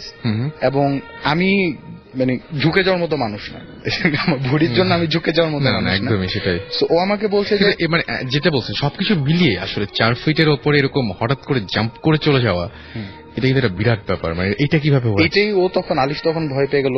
ও তখন বলছে যে আমার কাছে তখন মনে হচ্ছিল যে if I went to stop you, either তুই আমাকে নিয়ে পড়ে যাবি, আর না হলে তুই একলা পড়ে যাবি। বাট আমি শিওর ছিলাম তুই পড়ে যাবি। আমি ধরলেও তুই পড়বি, না ধরলেও তুই পড়ে যাবি। আমি ধরলে তুই আমাকে নিয়ে পড়ে যাবি। আচ্ছা, he thought I was committing suicide. Okay. তো আমার মামা মানে ওরাও তখন মনে করলো যে মানে either he is committing suicide or there something with him, supernatural. ওরা আর আগাতে চাচ্ছিল না। সো মামা মানে এখন আমি তো মামার ভাগনা, blood relation, so he had to stop me. So he went and stopped me. Okay. এবং that's when I came back to my senses, যে আমি এখানে আছি। এর আগ পর্যন্ত কিন্তু I was running after something. Okay. So মানে এই স্টোরিটা এখনো মানে আমার অনেক ফ্রেন্ডকে বলে। হ্যাঁ, আজব। মানে আপনার তো ওইটুকু পার্ট আর কিছু মনে নাই? আমি যে দৌড়চ্ছি বা আমি যে তার সরাচ্ছি বা আমি যে লাফ দিচ্ছি, এটা কিন্তু আমার একদমই মনে নেই। And that's the funny thing. কারণ কি হঠাৎ করে 3টা মানুষ আমাকে একসাথে মিথ্যা কথা বলবে না। হয়তো তারা অন্যদেরকে বলতে পারে হ্যাঁ যে আমি এরকম করেছি, বাট ওরা আমাকে এসে তো মিথ্যা কথা বলবে না যে হ্যাঁ তুই এরকম করছিস। রাইট। কারণ কি তখন থেকে আই ওয়াজ এ বিট মানে আমার ফ্রেন্ড মারা যাওয়ার পর থেকে আই ওয়াজ এ বিট একটু ডিস্টার্ব ছিলাম, ইন দ্য সেন্স খুব মন খারাপ থাকতো, একটু ডিপ্রেসড থাকতাম। সো মানে ওরা মনে করছিল যে I was very upset or something, সেজন্য হয়তো আমি একটা আমার 2টো ফ্রেন্ড, এই জন্য আমি হয়তো I made a run for it. Okay. But তারা বললো যে পরে যখন আমরা দেখলাম হোয়াট ইউ ডিড, মানে when we think over and over and over again, there was something very different. কিন্তু আপনার কি এটুকু মনে আছে যে আপনি আসলে দৌড়টা শুরু করেছিলেন কেন বা হ্যাঁ, দৌড়টা শুরু করেছিলাম যে কারণে, সেটা হচ্ছে বললাম যে একটা হুডেড ফিগার আমার দিকে আসলো। হ্যাঁ, ওই তো মানে সেটা কি আপনার মনে ছিল? মানে এটুকু তো ওই সময় পুরোপুরি আপনার সেন্স, মানে জিনিসটা হচ্ছে এরকম যে আমার ফোকাস কমপ্লিটলি ওই জিনিসটার উপরে ছিল। Because আমি জানি না, all of a sudden I became very angry, খুব রেগে গেলাম এবং আমার মনে হচ্ছিল যে I will go and throttle him. এগুলো কিন্তু একটা সাইন, তাই না জীবন ভাই? ভেরি ক্লিয়ার সাইন, এগুলো খুব মানে very clear sign. So shouldn't you guys be afraid right now? আমরা এটার মধ্যে গেছি তো কয়েকজন আমরা। সেটাই। আর আমার হচ্ছে মানে কি বলবো যে আমি যে শুনতে আসলে না মানে এখন মানে প্যাটার্ন পাচ্ছি, পুরো ক্লিয়ার প্যাটার্ন। সো আমার যেটা মনে হয় যে এরকম ঘটনা মানে পরবর্তীতে কি এরকম কোনো ঝামেলা আপনার সাথে আরো হয়েছে মানে বা? হ্যাঁ, to be honest with you, আচ্ছা ওয়েট, তোমার এই স্টোরিটা কিন্তু একটা there is a beginning and an end, তুমি মধ্যে পার্টটা বলছো। হ্যাঁ, সি ইট অল স্টার্টেড আরো আগে, এবং এটা কিন্তু কন্টিনিউ করছে, যেটার ইন্টেন্সিটি আমি বলবো কমে গেছে এখন, বাট আবার মানে কমে গিয়েছিল মাঝখানে, বাট আবার বেড়ে গেছে। Okay, it's a trend that's going, যে হচ্ছে, এখনো হচ্ছে, কিছু কিছু ছোট ছোট ছোট জিনিস হচ্ছে। মানে আমরা অনেকে মনে করি কি যে মানুষ মারা গেছে, ওর আত্মা এখানে আছে, which is actually not true. মানে অনেকে বলে যে হ্যাঁ, এই বাড়িটা ভূত আছে এখানে। To be honest with you, মানে I have interacted on some levels. So আমি আপনাকে কনফিডেন্টলি একটা কথা বলতে পারি যে ভূত বলে কিছু নেই, but there are supernatural things. জিন আছে, অনেক কিছু হচ্ছে, অনেক কিছু, মানে there is a parallel world to our world. এবং honestly they want to cross over to this plane, কারণ কি ওরা কিন্তু এই প্লেনে পুরোপুরি আসতে পারে না। So they want complete control, যেটা তাদেরকে দিচ্ছি না আমরা। So you see, অনেক কিছুই করে, মানে আপনি যদি চিন্তা করেন এভাবে যে আপনি একটা রুমে আছেন, একটা ছোট বাচ্চা আছে, সে খাচ্ছে না, সো আপনি ওকে কি করছেন? ওকে ভয় লাগাচ্ছেন যেটা খাও, বা আপনি তাকে ডমিনেট করতে যাচ্ছেন, বা আপনার থেকে ইনফিরিয়র বা আপনার কাছে যদি মনে হয় যে ফিজিক্যালি একটু উইক মানুষ আছে, you will try to dominate that person. তো আপনি তাকে যদি ধরতে না পারেন, আপনি তাকে চোখ রাঙানো দিয়েও কিন্তু ভয় লাগানোর চেষ্টা করবেন। ঠিক সেভাবে তারা অনেস্টলি অনেক সময় ধরতে পারে না আমাদেরকে, সো তারা করে কি একটু দূরে থেকে আপনাকে ভয় লাগাতে চায়। সো hallucinations অনেকে বলে, but there are things that causes these hallucinations, not only your mind. Being a medical student, psychology ward করার পরে, মেডিসিন সবকিছু দেখার পরে আমি আপনাকে বলবো there is not only the ব্রেইনের থেকে আজকে অনেকের ঘুম হবে না রাতের বেলা, I'm sure. যাই হোক, সো আমরা কি তাহলে আরেকদিন ওনাকে পেতে পারি? আমরা একদিন নেক্সট উইক ইনশাআল্লাহ, আমার মনে হয় যে সেটাই, আমরা যদি পেতে পারি তাহলে আমরা এর আগের এবং পরের ঘটনাগুলো শুনবো, এবং আমরা যদি নেক্সট উইকে পারি তাহলে আমরা আশিককেও পাবো কিনা জানি না, যে যদি পাই তাহলে খুব ভালো হয়, তাহলে সবাই মিলে আমরা আমাদের ঘটনাগুলো শেষ করবো। আজকে হাতে যেহেতু একদমই সময় নেই, আমাদেরকে তাহলে দরকার নেই। No way, no way, you have to come. Okay, so Jibon ভাই আপনাদের সামনে কমিটমেন্ট করে যাচ্ছেন যে তিনি আগামী যে কোনো ভাবে হোক না কেন আগামী শুক্রবারে আমাদেরকে জয়েন করবেন আমাদের সাথে। আর কিন্তু অনেক লেফট অন রাখতে প্লিজ, আমি ট্রাই করবো সেটা। আচ্ছা, কি বলছিলেন জীবন ভাই? এখানে অনেক নাম আসছে, মানে অনেক হ্যাঁ, উপদেশ ভূত এসছে, তামান্না, আশিক, আচ্ছা এছাড়াও সাব্বির শিহাব আমাদের SMS করেছেন, বউ ভূত SMS করেছেন, ভূতের লোডশেডিং ভূত, ভূতের বুয়া SMS করেছেন আমাদেরকে। আচ্ছা, স্পর্শ কন্যা SMS করেছেন আমাদেরকে, আলিফ SMS করেছেন, এছাড়াও SMS করেছেন দেখতে পাচ্ছি বস্তা ভূত। বা চমৎকার, অনেক লেট করে পাঠিয়েছেন কিন্তু চমৎকার নাম। এছাড়াও জামিল আমাদের SMS করেছেন, তামান্না SMS করেছেন। হ্যাঁ, লোডশেডিং ভূতটা আমার বেশ মনে হয়েছে। শর্ট টাইম মেমোরি লস ভূত, তাহলে ওকে প্রাইসে লাভ নাই, এখন ভুলে যাবে তো। সেটাই, মানে প্রাইস পেলেও পরে ভুলে যাবে। যাই হোক, আমরা যাকে সিলেক্ট করেছি, আচ্ছা স্মার্ট ঘোস্ট ভূত, মানে ঘোস্ট ভূত আর কি। এটা হচ্ছে অনেকটা বাংলা সিনেমার মতো হয়ে গেল না, যে গেট আউট, বেরিয়ে যাও। হ্যাঁ, সেটাই। নীলিমা লিখেছেন, আমাদেরকে SMS করেছেন। এছাড়া আমাদেরকে SMS করেছেন দেখতে পাচ্ছি যে নরপিশাচ, আমাদেরকে SMS করেছেন অঙ্কিতা, এছাড়াও কাহিল ভূত, বা বাবা চমৎকার নাম, তো আমার নাম হচ্ছে কাহিল ভূত। এছাড়াও আমাদেরকে SMS করেছেন মাম্মি। আচ্ছা, এছাড়াও SMS করেছেন আমাদেরকে ইমানদার ভূত, বা বাবা চমৎকার, ইমানদার ভূত। আপনি ইমানদারির সাথে ভূত মানে ইয়ে করছেন, হ্যাঁ সেটাই। এছাড়া আমাদের SMS করছেন টোটো ভূত, ওকে। সিলেটি ভূত আমাদের সাথে আছেন। এছাড়া আমাদের সাথে আছেন আরো দেখতে পাচ্ছি অনেকেই। সো আজকে অনেকেই নাম পাঠিয়েছেন, থ্যাংক ইউ নাম পাঠিয়ে দেওয়ার জন্য। হ্যাঁ সেটাই, আমাদের সাথে আমার এখনো আসছে, ইনফ্যাক্ট এখনো আসছে। রোমান্টিক ভূত, বাউন্ডুলে ভূত, হ্যাঁ, তারপরে সায়েন্টিস্ট ভূত, হ্যাঁ, তারপরে মির্জাফর ভূত, বাবা ভেজাল ভূত, রাইট, ভেজাল ভূত। তো আমি একটা কথা বলবো লাস্টে, আজকে শেষ করে দেবো এখন। হ্যাঁ, আমরা আরো একবার বলি যে আজকে যে উইনার, সেই উইনার যাকে ঘোষণা করেছে আমরা, সেটা হচ্ছে মুরব্বী ভূত। এন্ড আজকে অনেকেই হয়তো একটু দেরি করে SMS পাঠিয়েছেন, আরো অনেকেরই সম্ভাবনা ছিল। সো আজকে এখানেই শেষ করতে হবে। আমি একটা কথা শুধু বলতে চাই যে শেষ মুহূর্তে আমি একটা কথা না বলেই পারছি না, যে এই যে এত কিছু শুনলাম, শোনার পরে আমার মনে হচ্ছে যে আমরা পাশের যাদেরকে দেখি, অপরিচিত হোক আর পরিচিত হোক, সেই মানুষটিকে সবসময় কিভাবে বিশ্বাস করি যে সে আসলে মানুষ বা অন্য কিছু না। Especially don't believe clients. Right. They never pay. Oh, sorry, that's my profession.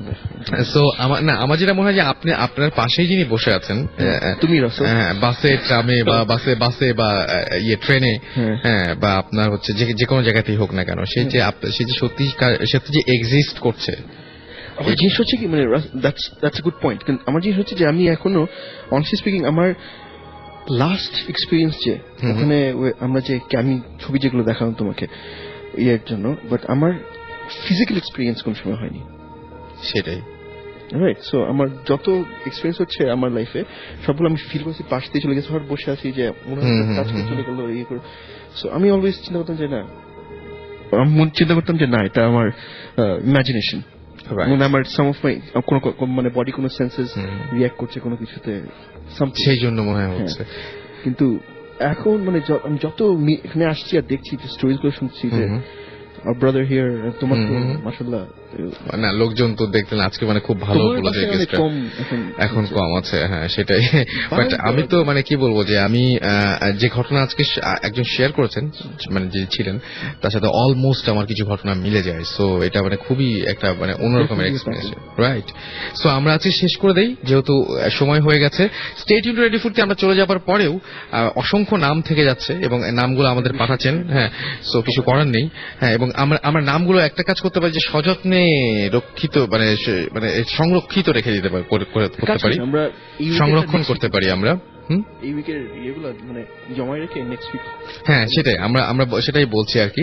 So stay tuned two radio ফুর্তি, আমরা চলে যাচ্ছি কিন্তু সারা রাত ধরে আপনার জন্য চমৎকার সব গান রেখে যাচ্ছি। আবারও কথা হবে আগামী সপ্তাহে, সে পর্যন্ত সবাই ভালো থাকুন, সুস্থ থাকুন, শুনে থাকুন, মোস্ট ইম্পর্টেন্টলি ফুর্তিতে থাকুন।